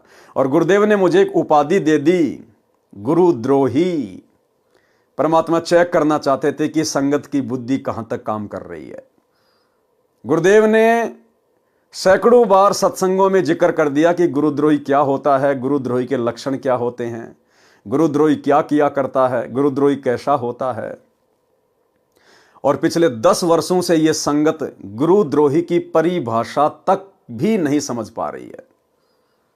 देखा देखी में गुरुजी ने कह दिया गुरुद्रोही, गुरुजी ने कह दिया गुरुद्रोही। अरे भैया, गुरुजी ने तो खाली परीक्षा के लिए कहा है, वो अंदर से नहीं कह रहे। जिस प्रकार 650 साल पहले उस परमात्मा ने उस बोतल में भरे हुए गंगा जल को शराब की तरह पीने की एक्टिंग की, उसी प्रकार ये परमात्मा वर्तमान में एक्टिंग यानी लीला, ये परमात्मा वही लीला कर रहा है। मुझ पवनदास को गुरुद्रोही का तमगा दे दिया, और अपनी तरफ से नहीं दिया, अपने कलयुगी परिवार की झूठी शिकायतों के कारण। क्योंकि बाहर जब सतलोक आश्रम मैनेजमेंट हरियाणा वालों ने, इन कोऑर्डिनेटरों ने गुरुदेव के ज्ञान के विपरीत हरकतें करनी शुरू की, परमात्मा के बच्चों की मर्यादाएं तुड़वानी शुरू की, तो हम सत्सेवकों को गुरुदेव भगवान ने प्रेरणा की। हम लोगों ने संगत को आगाह करने के लिए गुरुदेव के परिवार के काले कारनामे खोलने शुरू कर दिए। इनके अज्ञान को, पाखंड को उजागर करना शुरू कर दिया गुरुदेव के सत्संगों के आधार से। ये लोग विवेकहीन हैं ही, श्रद्धाहीन हैं ही, काल एजेंट हैं। ये इस खेल को समझ नहीं पाए और इन्होंने देखा कि हमारे धार्मिक धंधे में ये साध संगत वाले तो रोड़ा बन के खड़े हो गए। इन्होंने शुरू में बहुत प्रयास किए, मारने के, पीटने के, धमकाने के, गालियों के। शुरू में इन्होंने फिर लेटर वगैरह निकाले गुरुदेव के नाम से, फिर ऑडियो वगैरह निकलवाई गुरुदेव को झूठी सीधी बातें कह के, उसके बाद में वीडियो कॉल निकलवाए झूठी सीधी बातें कह के। लेकिन फिर भी सात संगतियां दिन प्रतिदिन आगे ही बढ़ती जा रही है, आगे ही बढ़ती जा रही है।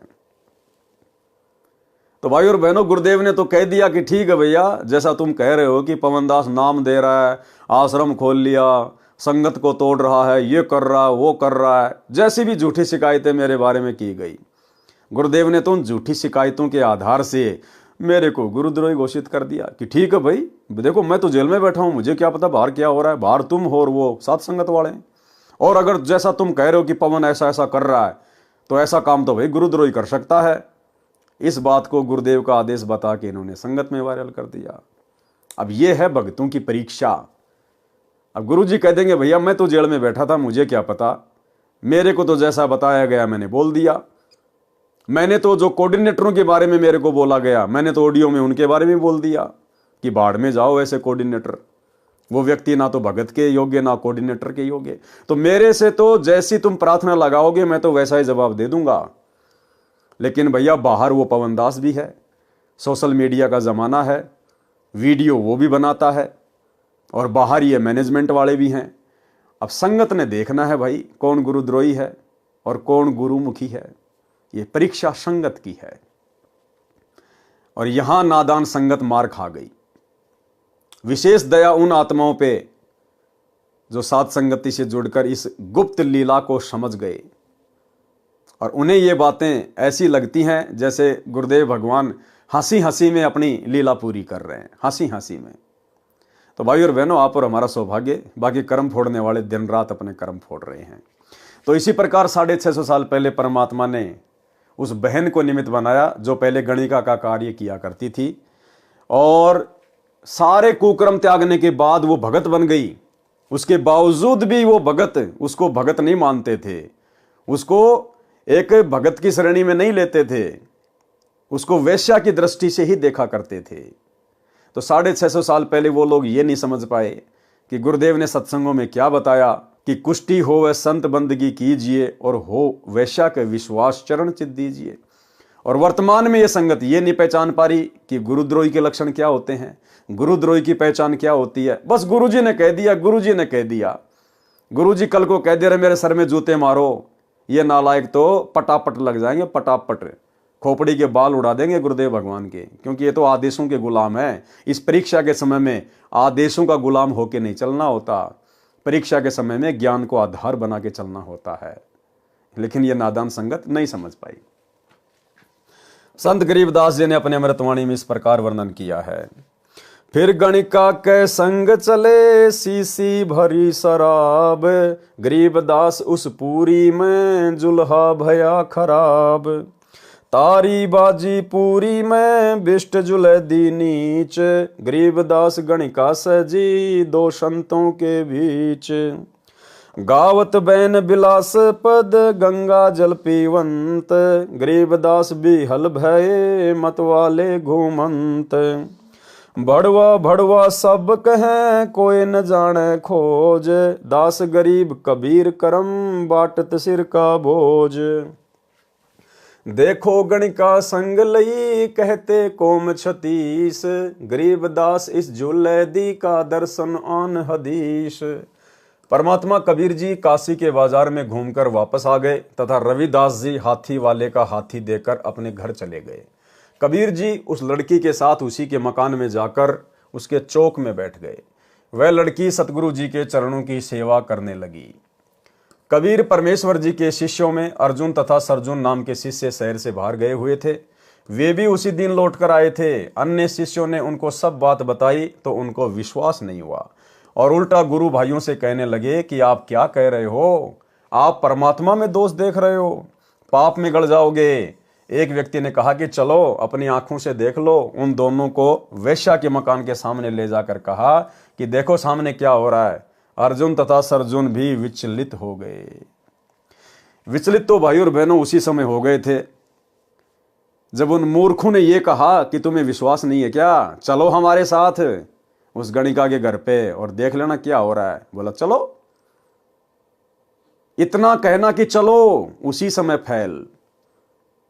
अरे क्या चलो, क्या ज्ञान सीखा, क्या ज्ञान समझा, दुनिया पता नहीं क्या कहेगी। हम दुनिया के पीछे थोड़ी चलेंगे, सतगुरु को हमने ज्ञान से समझना होता है। सतगुरु एक शब्द है, हमने शब्द की परख करनी है, परख। लेकिन अर्जुन सर्जुन के द्वारा उन मूर्ख शिष्यों के कहने पर अपने गुरुदेव में दोष देखते हुए उस गणिका के घर की तरफ चलना, वो तो उसी समय फेल हो गए थे। आगे जाने के बाद की कहानी तो अलग है कि उन्होंने अपने गुरुदेव को शिक्षा दी, लेकिन पहले ही वो फेल हो चुके थे। यानी किसी के भी कहने से अपने गुरुदेव में दोष देखना गुरुपद और मर्यादाओं से तुरंत नीचे गिरना है। वैश्या के मकान के सामने ले जाकर कहा कि देखो सामने क्या हो रहा है। अर्जुन तथा सर्जुन भी विचलित हो गए। उस मकान में प्रवेश करके बिना दंडवत प्रणाम किए कहने लगे कि हे सतगुरु, आप इस बदनाम नीच औरत के घर ना बैठा करो। कबीर जी ने कहा कि हे अर्जुन तथा सर्जुन, आप तो गुरुजी को शिक्षा देने लग गए, आप तो मेरे शिष्य नहीं रहे, आप तो गुरु बन गए हो। मैं कण कण में व्यापक हूं, ऊंच तथा नीच में निवास करता हूं। आपका शरीर भी हाड़ चाम रक्त का बना है, इस लड़की का शरीर भी उसी पदार्थ का बना है। आपको मैंने जो नाम जाप को दिया है उस पर विश्वास करके जाप करो, आपका केवल इतना कार्य है। अर्जुन सर्जुन को अपनी गलती का एहसास हुआ, सतगुरु जी के चरणों में गिरकर क्षमा याचना की।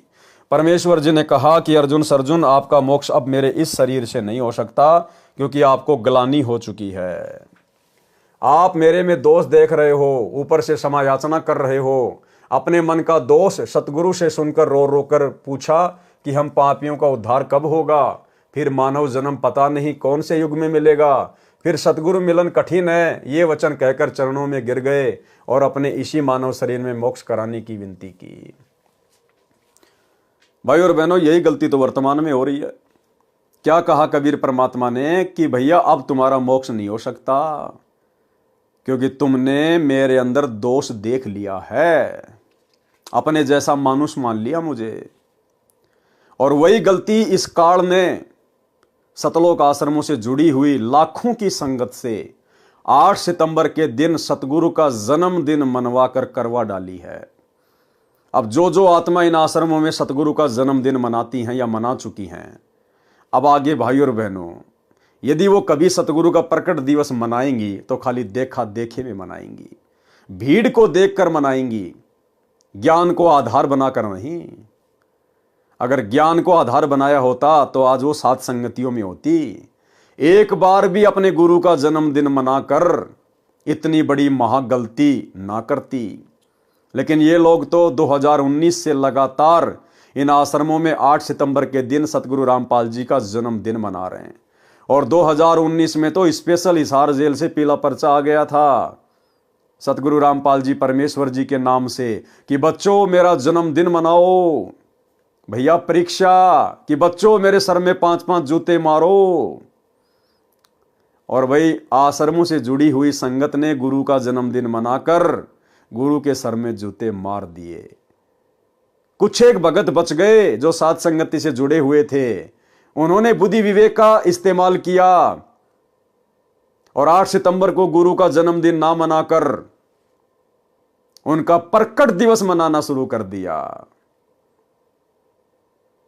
जिस प्रकार उस भगत ने जूता निकाला लेकिन गुरु के सिर में नहीं मारे, अपने सिर में मारे, ठीक इसी प्रकार हम सत्सेवकों ने भी 8 सितंबर को मनाया, लेकिन जन्मदिन नहीं, अपने गुरु का प्रकट दिवस है। और इस परीक्षा में हम सभी भगत भाई बहन सफल हुए। भाई और बहनों, ये सूक्ष्म खेल है, ये सूक्ष्म मार्ग है, ज्ञान मार्ग है। ये परमात्मा पूरी धरती के लिए नहीं आता, पूरी पृथ्वी के प्राणियों के लिए नहीं आता। ये परमेश्वर अपनी चंद आत्माओं के लिए आता है। अगर ये परमात्मा पूरी पृथ्वी के प्राणियों को पार करने के लिए आता तो ये बात कभी ना बोलता कि गोता मारूं स्वर्ग में जा बैठूं पाताल और गरीब दास ढूंढत फिरूं अपने हीरे माणिक लाल। ये केवल हीरे माणिक लाल का व्यापारी है, कबाड़ का व्यापारी नहीं है। और हीरे माणिक लाल अपनी विशेष आत्माएं गुरुदेव ने 2014 बरवाला कांड के बाद से साध संगतियों से जोड़ दी हैं। तब कबीर परमेश्वर जी ने कहा कि विक्रमी संवत 1774 में दिल्ली से लगभग 30 मील पश्चिम की ओर एक छोटे से गांव में मेरा अंश जन्म लेगा। उसके द्वारा तुम्हारा कल्याण होगा। 10 वर्ष की आयु में उसको मैं सतलोक से आकर गुरु पद प्रदान करूंगा। आप उससे दीक्षा लेकर अपना कल्याण कराना। उसका जब जन्म होगा और मैं उसको गुरु पद प्रदान करूंगा, तब तुम्हें एक सौपन आएगा, उसमें मैं तुमको उस गांव का नाम, उसके पिता का नाम बता दूंगा। वहां जाकर दीक्षा लेकर सावधान रहकर भक्ति करना। तुम्हारा कल्याण इसी शरीर में हो जाएगा। तुम्हारा यह शरीर मेरी कृपा से 250 वर्ष तक बना रहेगा। क्या कहा परमात्मा ने कि तुम्हारा कल्याण इसी शरीर में हो जाएगा, लेकिन नहीं हुआ भाई और बहनों, क्योंकि जो वचन परमात्मा ने पहले निकाल दिए थे कि अर्जुन सर्जुन अब तुम मेरे इस शरीर से पार नहीं हो सकते। भाई जब सतगुरु के उस शरीर से पार नहीं हो सकते तो भला भगत अपने उसी शरीर में कैसे पार हो जाएगा। लेकिन परमेश्वर ने अर्जुन सर्जुन का मन रख दिया कि इसी शरीर में पार हो जाओगे, लेकिन वो पार नहीं हो पाए। भाई और बहनों, अब आगे जब हम मुक्ति बोध के सरलार्थ के ऊपर चलेंगे तो गुरुदेव ने स्पष्ट रूप से अर्जुन सर्जुन की कथा में लिखा हुआ है कि उन आत्माओं का अब फिर से जन्म होगा।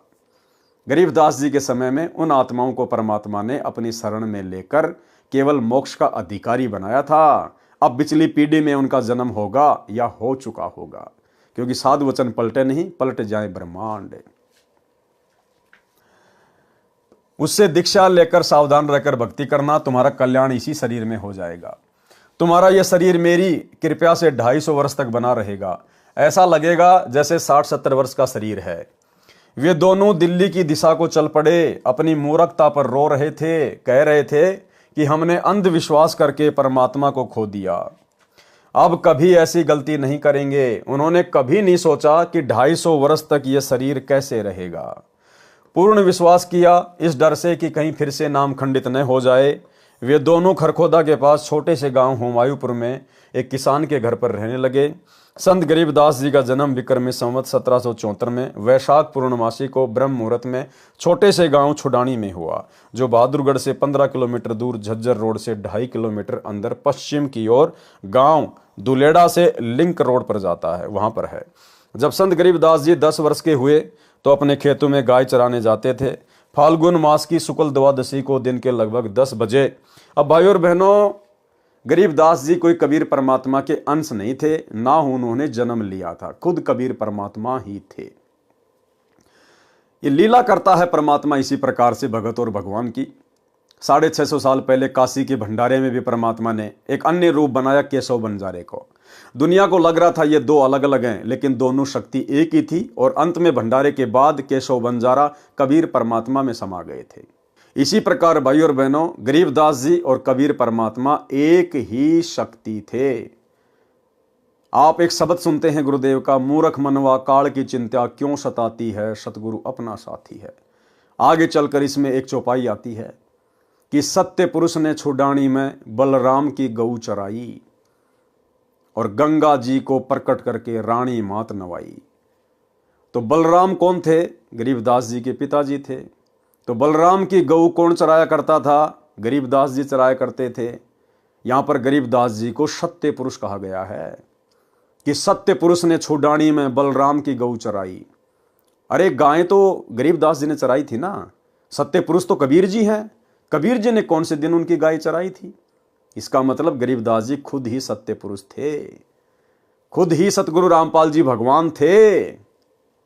भाई और बहनों, ये ज्ञान मार्ग है, हमने गुरुदेव के सत्संगों को समझना पड़ेगा।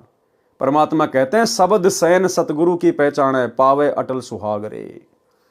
गुरुदेव सत्संग में संकेत छोड़ते हैं और संकेत जिस शिष्य को समझ में आने लग गए वो मोक्ष का अधिकारी है। और आज दया हो गई साथ संगत वाले भाई बहनों पर, सबको ये संकेत भली भांति समझ में आ चुके हैं। तुम्हारा कल्याण इसी शरीर में हो जाएगा। तुम्हारा यह शरीर मेरी कृपा से 250 वर्ष तक बना रहेगा। ऐसा लगेगा जैसे 60-70 वर्ष का शरीर है। वे दोनों दिल्ली की दिशा को चल पड़े। अपनी मूर्खता पर रो रहे थे, कह रहे थे कि हमने अविश्वास करके परमात्मा को खो दिया, अब कभी ऐसी गलती नहीं करेंगे। उन्होंने कभी नहीं सोचा कि 250 वर्ष तक यह शरीर कैसे रहेगा। पूर्ण विश्वास किया इस डर से कि कहीं फिर से नाम खंडित ना हो जाए। वे दोनों खरखोदा के पास छोटे से गांव हुमायूंपुर में एक किसान के घर रहने लगे। गरीबदास जी का जन्म विक्रमी संवत 1774 में वैशाख पूर्णमासी को ब्रह्म मुहूर्त में छोटे से गांव छुडानी में हुआ, जो बहादुरगढ़ से 15 किलोमीटर दूर झज्जर रोड से 2.5 किलोमीटर अंदर पश्चिम की ओर गांव दुलेड़ा से लिंक रोड जाता है वहाँ पर है। जब संत गरीबदास जी 10 वर्ष के हुए तो अपने खेतों में गाय चराने जाते थे। फाल्गुन मास की शुक्ल द्वादशी को दिन के लगभग 10 बजे नला नामक खेत में गांव कबलाना की सीमा के पास परमेश्वर कबीर जी सत्यलोक से चलकर आए। बालक गरीबदास जी को मिले, कवारी गाय का दूध पिया, संत गरीबदास जी को दीक्षा दी तथा सत्यलोक ले गए। फिर पृथ्वी पर शरीर में छोड़ा। उसी रात्रि में अर्जुन सर्जुन को शौपन में बताया कि गांव छुडानी, नाम गरीबदास, पिता का नाम बलराम, नाना का नाम शिवलाल जाट, जाओ और दीक्षा ले लो। दोनों ने सुबह उठकर एक दूसरे को अपना अपना शौपन बताया। जिस किसान के घर रह रहे थे उसी के रेडू छोटी बैलगाड़ी में बैठकर छुडानी गए तो नाम पूछा, सही पाया। संत गरीबदास जी ने कहा कि आओ अर्जुन सर्जुन, परमात्मा का आदेश है, दीक्षा लो। उन्होंने दीक्षा ली। कुछ वर्ष छुडानी गांव में संत गरीबदास जी के पास रहे, फिर शरीर त्याग कर चले गए। उनका भी पुनर्जन्म होगा। अब देखो भाई और बहनों, यहां भी लिख दिया परमात्मा ने। क्या कह रहे हैं परमात्मा? उनका भी पुनर्जन्म होगा जो इस भक्ति समय में होगा। अब उनका मोक्ष होगा, अन्यथा गुरुद्रोही भी हो सकते थे, इसलिए उनको शरीर में रखकर उनकी श्रद्धा बनाए रखी। इसलिए भाई और बहनों, दास बार बार आप जियों को कहता आया है। ये प्रमाण तो दास ने देखे भी नहीं थे, ये प्रमाण तो अब निकल निकल के आ रहे हैं। परमात्मा दास को अंदर से वैसे ही प्रेरणा करते थे कि भैया अभी तक किसी का भी मोक्ष नहीं हुआ। गरीबदास जी ने अर्जुन सर्जुन का मोक्ष नहीं किया क्योंकि वो किसी का मोक्ष करने नहीं आए थे। वो खाली कबीर सागर में कबीर पंथियों ने काल प्रेरणा से जो मिलावट कर दी थी, उस मिलावट को दूर करने के लिए एक नया ग्रंथ साहिब लिखने के लिए आए थे। अरे गरीबदास जी के 2 परम शिष्य थे, बनखंडी दास और संतोष दास। जब उन्हीं का मोक्ष नहीं हुआ तो भला अर्जुन सर्जुन का कैसे मोक्ष हो जाता? मोक्ष तो अब होगा। सतयुग से लेकर कलयुग की प्रथम पीढ़ी तक जितनी भी आत्माएं, उन सब का अब परमात्मा इस कलयुग की बिचली पीढ़ी में उद्धार करेंगे। इस समय परमात्मा उनको पुनर्जन्म देंगे, फिर से उनको मौका देंगे। यदि आजीवन मर्यादा में रहेंगे, सतगुरु रामपाल जी को भगवान मानेंगे, तो भाई और बहनों मोक्ष होगा। अन्यथा जरूरी नहीं है कि वर्तमान में जन्म दे दिया तो मोक्ष हो जाएगा। मोक्ष के लिए तो मर्यादा जरूरी है। तो अर्जुन सर्जुन को अब परमेश्वर जन्म देंगे या दे दिया होगा, जैसे भी मालिक की मौज, लेकिन उद्धार नहीं हुआ। क्या कह रहे हैं? फिर शरीर त्याग कर चले गए। उनका भी पुनर्जन्म होगा जो इस भक्ति युग में होगा। अब उनका मोक्ष होगा, अन्यथा गुरुद्रोही भी हो सकते थे, इसलिए उनको शरीर में रखकर उनकी श्रद्धा बनाए रखी। और भाई और बहनों, जितनी भी टॉप मोस्ट आत्माएं हैं, जितनी भी टॉप मोस्ट आत्माएं हैं, सारी की सारी आत्माएं साध संगति वाले ही हैं। कारण यह था कि वे घर त्याग कर सतगुरु कबीर जी के शिष्य बने थे। वे कबीर जी से विमुख होकर किसी काल के दूत गुरु के आश्रम में रहते, उनका रंग चढ़ना ही था, वे भक्तिहीन हो जाते। उनके ऊपर विशेष कृपया परमेश्वर कबीर जी ने की थी। वैसे तो ये गलती क्षमा योग्य नहीं होती। आप और हमें समझा रहे हैं गुरुदेव कि जो गलती उन्होंने की थी 650 साल पहले, अपने गुरु के ऊपर संदेह पैदा करके, अपने गुरु को शिक्षा देकर, ये गलती वर्तमान में तुम ना कर देना। आप और हम पिछली पीढ़ी वालों को परमात्मा शिक्षा दे रहे हैं कि वैसे तो ये गलती क्षमा योग्य नहीं होती।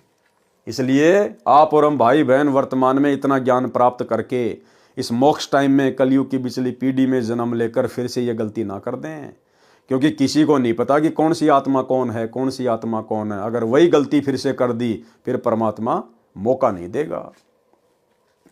गंगा दरिया में डुबोकर मारने की कुचेष्टा। कबीर परमेश्वर जी की ये लीला देखकर काशी के लोग कहने लगी कि ये जुलाहा भ्रष्ट हो गया है। भरे बाजार में दिन के समय शराब पीकर वैश्या के साथ घूम रहा है। लोक लाज समाप्त कर दी है। हमारी बहन बेटियों का बाहर निकलना मुश्किल कर दिया है। बाप बेटी भाई बहन कैसे यह अभद्र क्रिया सहन करेंगे? चलो राजा वीर सिंह बघेल जी को शिकायत करते हैं। हजारों की संख्या में जनता राज दरबार के सामने जाकर कबीर जी को सजा दो के नारे लगाने लगी। उस दिन दिल्ली का सम्राट सिकंदर लोदी भी काशी में आया था। उस दिन राज दरबार में ही उपस्थित था। दोनों नरेश बाहर आए, जनता की शिकायत सुनी तो सिकंदर राजा क्रोधित होकर बोला कि कबीर को बुला कर लाओ, परमात्मा को सिपाही पकड़ कर लाए। अब ये होती है भाई और बहनों हरामखोरी, ये होती है काल प्रेरणा। जिस कबीर परमेश्वर ने सिकंदर लोदी का ऐसादे जलन का रोग ठीक किया, सिकंदर लोदी को अपना शिष्य बनाया, उसकी आंखों के सामने अद्भुत चमत्कार किए, लेकिन परमात्मा कहते हैं बिना ज्ञान के व्यक्ति राज पद प्राप्त करके और अहंकार में सड़ जाता है, और जनता के दबाव में आकर कि जनता कबीर जी के प्रति आक्रोश में है, और यदि जनता की बात नहीं मानी, कहीं मेरा राज ना चला जाए, जनता बगावत ना कर दे, और नालायक ने सारी हदें पार कर दी, अपने गुरु को पकड़ने के लिए सिपाही भेज दिए। राजा सिकंदर ने कहा, संत गरीबदास जी की वाणी, कहो कबीर ये क्या किया गणिका लीनी संग, गरीबदास साहा कहे पड़या भक्ति में भंग। सिकंदर लोदी शिक्षा दे रहा कि कबीर तूने ये क्या कर दिया, अपने गुरु को दंडवत भी नहीं किया क्योंकि सामने जनता खड़ी थी, लोकलाज में आ गया, और अपने गुरु को सबके सामने शिक्षा दे रहा है कि कहो कबीर ये क्या किया, तेरी तो भक्ति में, तेरे तो भजन में भंग पड़ गया, ऐसा कर्म तूने क्यों कर दिया। कहो कबीर ये क्या किया गणिका लीनी संग, गरीबदास सहा कहे पड़या भक्ति में भंग। कहे कबीर साह से सुनो अर्ज आवाज, गरीबदास वह राक्षसी जिनियो साजा साज। कि भाई मैं तो उस परमात्मा के आश्रय हूं जिसने ये पूरी सृष्टि रची है, जिसने सारा साज बनाया है, हमारी रखवाली वो करेगा भाई। भावार्थ, सिकंदर राजा ने कहा कि हे कबीर जी ये क्या गलती कर दी, आपकी भक्ति में विघ्न पड़ गया है, आपने वैश्या को साथ लेकर महान गलती की है। कबीर जी ने कहा कि हे बादशाह मेरी अर्ज सुनो, मेरी तथा मेरी भक्ति की रक्षा भी वही करेगा जिसने ये कर्म मेरे से करवाया है, जिसने सर्व सृष्टि की रचना की है। सा सिकंदर को सुनी बिष्ट हुए दो संत, गरीबदास चारों वरण उठी लागे सब पंथ। सब विरोध में आ गए परमात्मा के, चारी वर्ण सटे आश्रम दोनों दीन खुशाल, गरीबदास हिंदू तुरक पड़या शहर गली जाल। सा सिकंदर कह गए सुनी कबले अरदास, गरीबदास तलवा हुई पकड़े दोनों दास। कहो कबीर यो क्या किया गणिका लीनी संग, गरीबदास भूले भक्ति पड़या भजन में भंग। सुनो सिकंदर बादशाह हमारी अर्ज आवाज, गरीबदास वह राक्षसी जिनियो साजा साज। सिकंदर लोदी ने जनता को शांत करने के लिए अपने प्राणदाता का भी अनादर किया। अपने हाथों से कबीर जी के हाथों में हथकड़ियां लगाई, पैरों में बेड़ी तथा गले में तोक लोहे की भारी बेल डाली, और आदेश दिया कि जनता की इच्छानुसार नौका में बैठाकर गंगा दरिया के बीच में डालकर डुबो कर मार दो। देखो भाई और बहनों, हम ऐसे नीच थे, ऐसे हम कृतघ्नी थे। और यदि आज संगत में ऐसा कोई महादुखी व्यक्ति आता है, भयंकर रोगी आता है, और नाम ले लिया, भक्ति भी कर रहा है, लेकिन फिर भी इतना जल्दी आराम नहीं मिल रहा, दुखी ज्यादा है, तो कहता भक्ति से क्या फायदा हो रहा है, मैंने तो इतने दिन हो गए नाम लिए हुए, इतने पाठ करा दिए, इतने साल हो गए, मेरे तो कोई विशेष लाभ है नहीं। अब उस नालायक आत्मा को कौन बताए कि ऐसे ऐसे कुकर्म कर रखे हमने, ऐसे ऐसे कुकर्म। क्या पता नालायक तू ही था वो राजा सिकंदर लोदी। शुक्र मना कि भगवान ने तेरे को, जो तूने इतना भयंकर कुकर्म किया अपने गुरु के साथ, परमात्मा के साथ, फिर भी दयालु भगवान ने तेरे को मनुष्य जन्म दे दिया और अपनी शरण में लेकर तेरे उस 650 साल पहले वाले भयंकर कुकर्म को, उस अपराध को परमात्मा धीरे धीरे मिटा रहा है, और तू कह रहा कि क्या फायदा हो रहा है। तो भाई और बहनों, इस ज्ञान को समझने के बाद, ये गुरु समझ में आने के बाद, हम चाहे सुख में रहें चाहे दुख में रहें, हमने परमात्मा की महिमा ही करनी है, गुणगान ही करना है। धीरे धीरे रे मनवा धीरे सब कुछ होए, माली सींचे 100 घड़ा समय आए फल होए।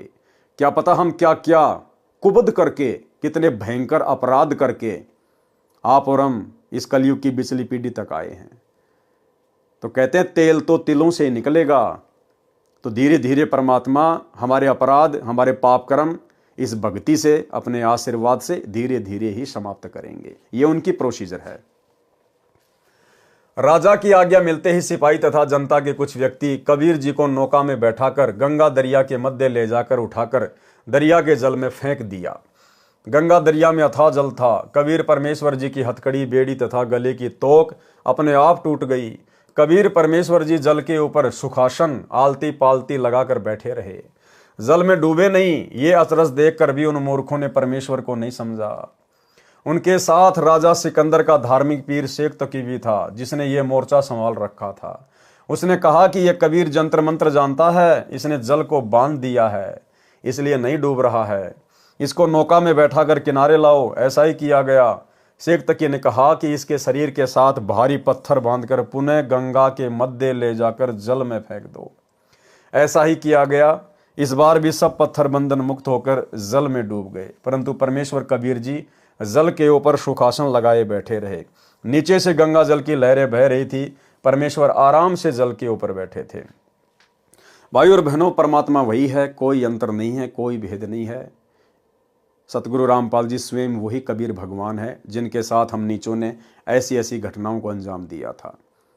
लेकिन उस समय परमेश्वर ने सार्वजनिक तौर पर चमत्कार करने थे, क्योंकि परमेश्वर ने अपनी महिमा को प्रकट करना था कि परमात्मा क्या होता है, परमात्मा क्या कर सकता है, ताकि हम पिछली पीढ़ी वाले अपने भगवान को पहचान लें उनकी महिमा से, और अन्य असमर्थ तीन लोक के भगवानों की जो झूठी महिमा बनी हुई थी, हम उसको पहचान सकें। वर्तमान में परमात्मा ने ये सब कुछ चमत्कार सार्वजनिक तौर पे नहीं करने हैं, क्योंकि वर्तमान का समय मोक्ष का समय है। परमात्मा ने ज्ञान को आधार बनाकर ही हमें सतलोक लेकर जाना है। गुप्त रूप में परमात्मा उससे भी बड़े बड़े चमत्कार अपने भक्तों के साथ में कर रहे हैं। कोडी को काया, बांझ को बेटा, निर्धन को माया, जिनकी सांसें समाप्त हो चुकी थी, उनको परमेश्वर ने ना जाने कितनों को नया जीवन दान दिया, जो आज भक्ति कर रहे हैं। क्योंकि आज ये मोक्ष का प्राइम टाइम है, आत्मा को तैयार करना है। परमात्मा ने चमत्कार बहुत दिखा दिए। परमेश्वर ने वर्तमान में सर्व के समक्ष चमत्कार नहीं करेगा, गुप्त रूप में खेल खेलेगा। और जो कुकृत्य आप और हम ही ने अपने परमात्मा के साथ 650 साल पहले किए थे, आज तो उससे भी कहीं ज्यादा दुख और तकलीफें ये नादान दुनिया अपने परमेश्वर को ना पहचान कर उनको दे रही है। लेकिन भाई और बहनों, ये वही परमात्मा है। ना इन्होंने 650 साल पहले किसी को कोई श्राप दिया, कोई बद्दुआ दी, और ना वर्तमान में उन्होंने किसी को कोई श्राप दिया, कोई बद्दुआ दी। किसको बद्दुआ दें? हम सब उन्हीं के तो बच्चे हैं। जो मैं पूत कपूत हूं, बहुर पिता को लाज। एक छोटा सा सत्संग गुरुदेव भगवान का। गुरुदेव ने कहा कि किसको श्राप दें, सारे के सारे मेरे ही तो बच्चे हैं। सुनिए सत्संग। परमात्मा आए थे कबीर जी, उनके साथ कितना अत्याचार किया था, और किसी को उन्होंने एक शब्द भी अप नहीं बोला, किसी को श्राप नहीं दिया, क्योंकि उसको पता था मेरे बच्चे हैं, किसको मारूं और किसको श्राप दूं। तो पुण्यात्माओं, यहां आप देख लो पिछले इतिहास, किसी भी संत को जरा सा कुछ कह दे, श्राप दे दे, तेरा नाश होगा, और उसकी वीरान मिट्टी हो जाए। अपना भी नाश किया उसने भक्ति का, और अगले को भी दुख दे दिया।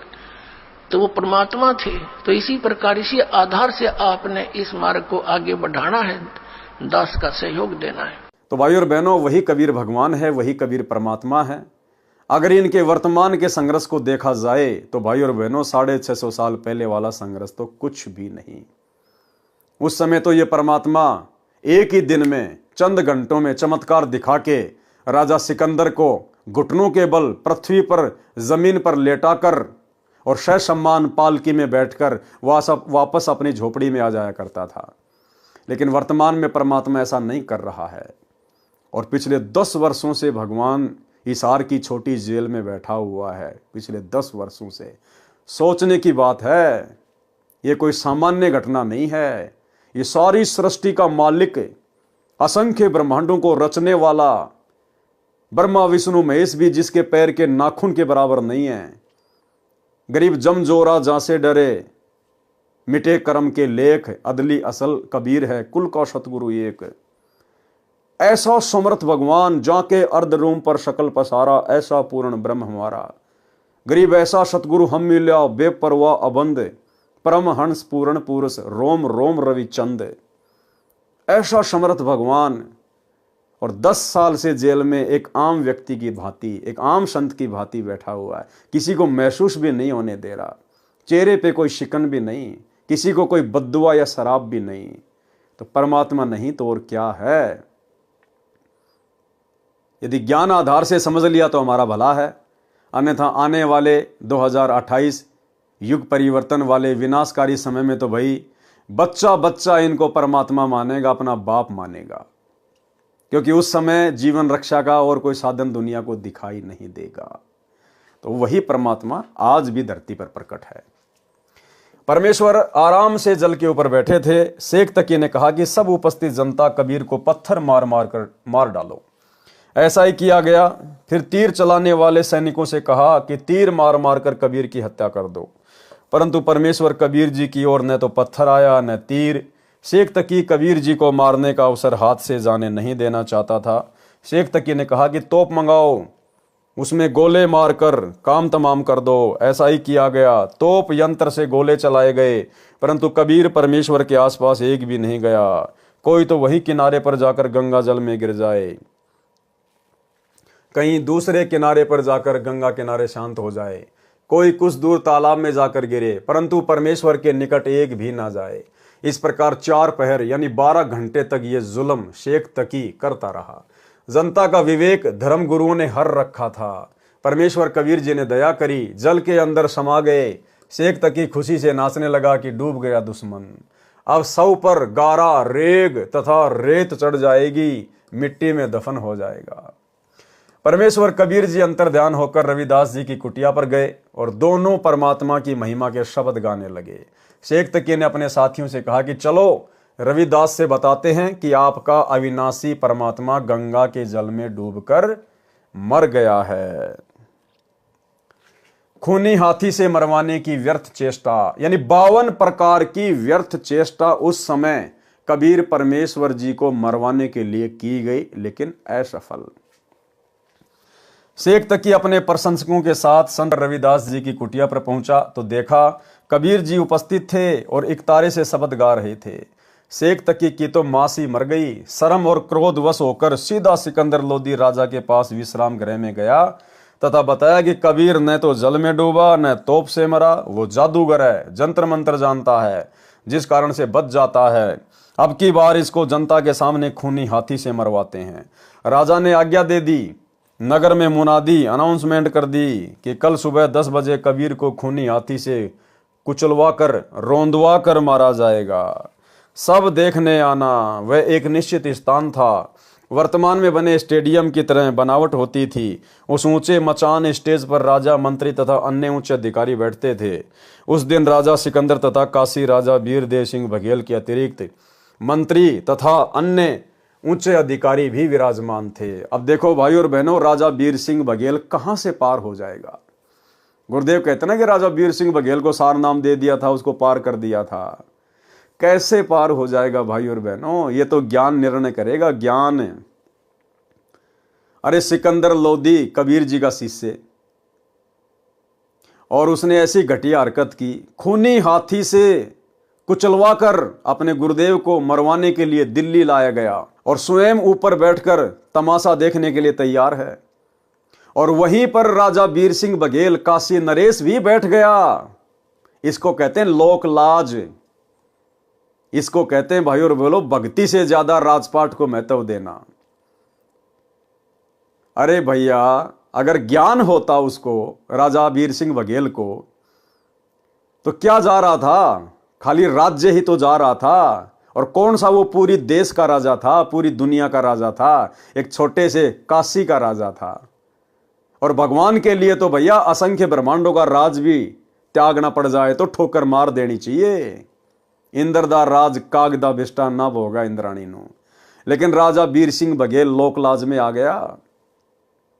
उसको गुरु मर्यादा से ज्यादा अपने राज्य की चिंता सताने लगी। और सिकंदर लोदी के बराबर में बैठा है वहां पर अपने गुरु को खूनी हाथी से मरता हुआ देखकर। तो भाई और बहनों, राजा वीर सिंह बघेल में, सिकंदर लोदी में और महाभारत के भीष्म पितामह में, द्रोणाचार्य में और कर्ण में रति भर भी अंतर नहीं, रति भर भी। महाभारत के समय वो नालायक भी द्रौपदी को नंगा देखने के लिए वहां पर सभा में बैठे हुए थे, और यहां तो उससे भी बड़ा अपराध, अपने गुरु को खूनी हाथी से मरता हुआ देखने के लिए सिकंदर लोदी और वीर सिंह बघेल बैठे हुए हैं।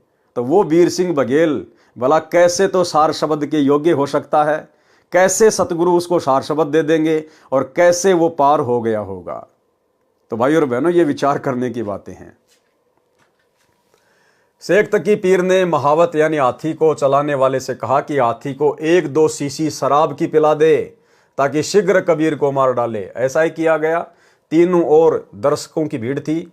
एक और ऊंचे मचान पर बैठे राजा तथा मंत्री देख रहे थे।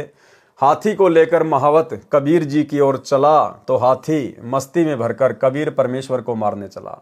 कबीर जी के हाथ पैर बांधकर पृथ्वी पर डाल रखा था। जब हाथी परमेश्वर कबीर जी से 10 कदम 50 फुट दूर रह गया तो परमेश्वर कबीर जी के पास बब्बर शेर खड़ा केवल हाथी को दिखाई दिया। हाथी डर से चिल्लाकर, चिंगाड़ मारकर, दुम दबाकर, मुंडी धुनकर, सिर को आपत्ति के समय भय से ऊपर नीचे हाथी किया करता है, उसको मुंडी धुनना कहते हैं। वापस भागने लगा तो महावत ने उसको अंकुश मारा।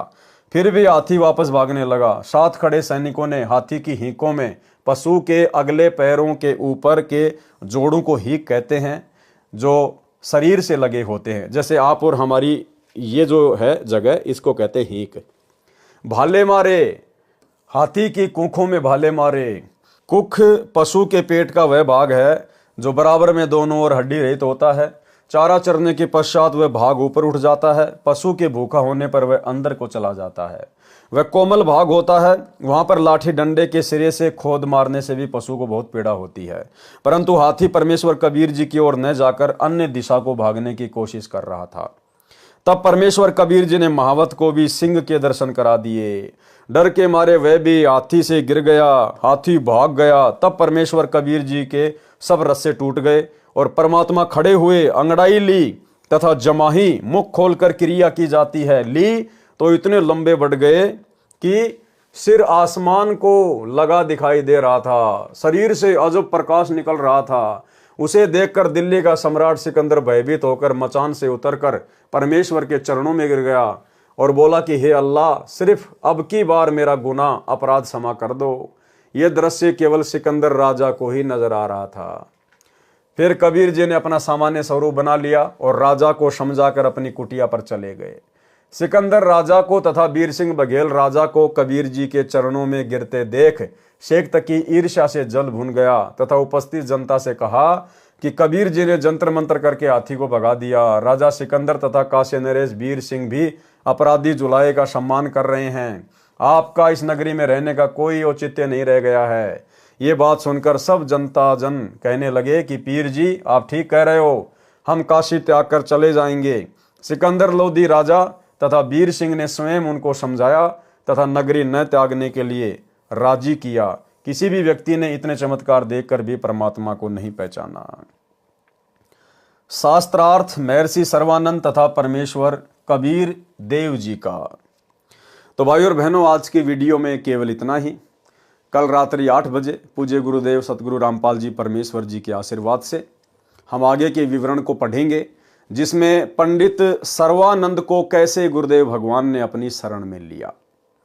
तो कल रात्रि 8 बजे सभी भाई बहन लाइव जुड़िए दास के फेसबुक पेज पवन दास इस लाइव के ऊपर।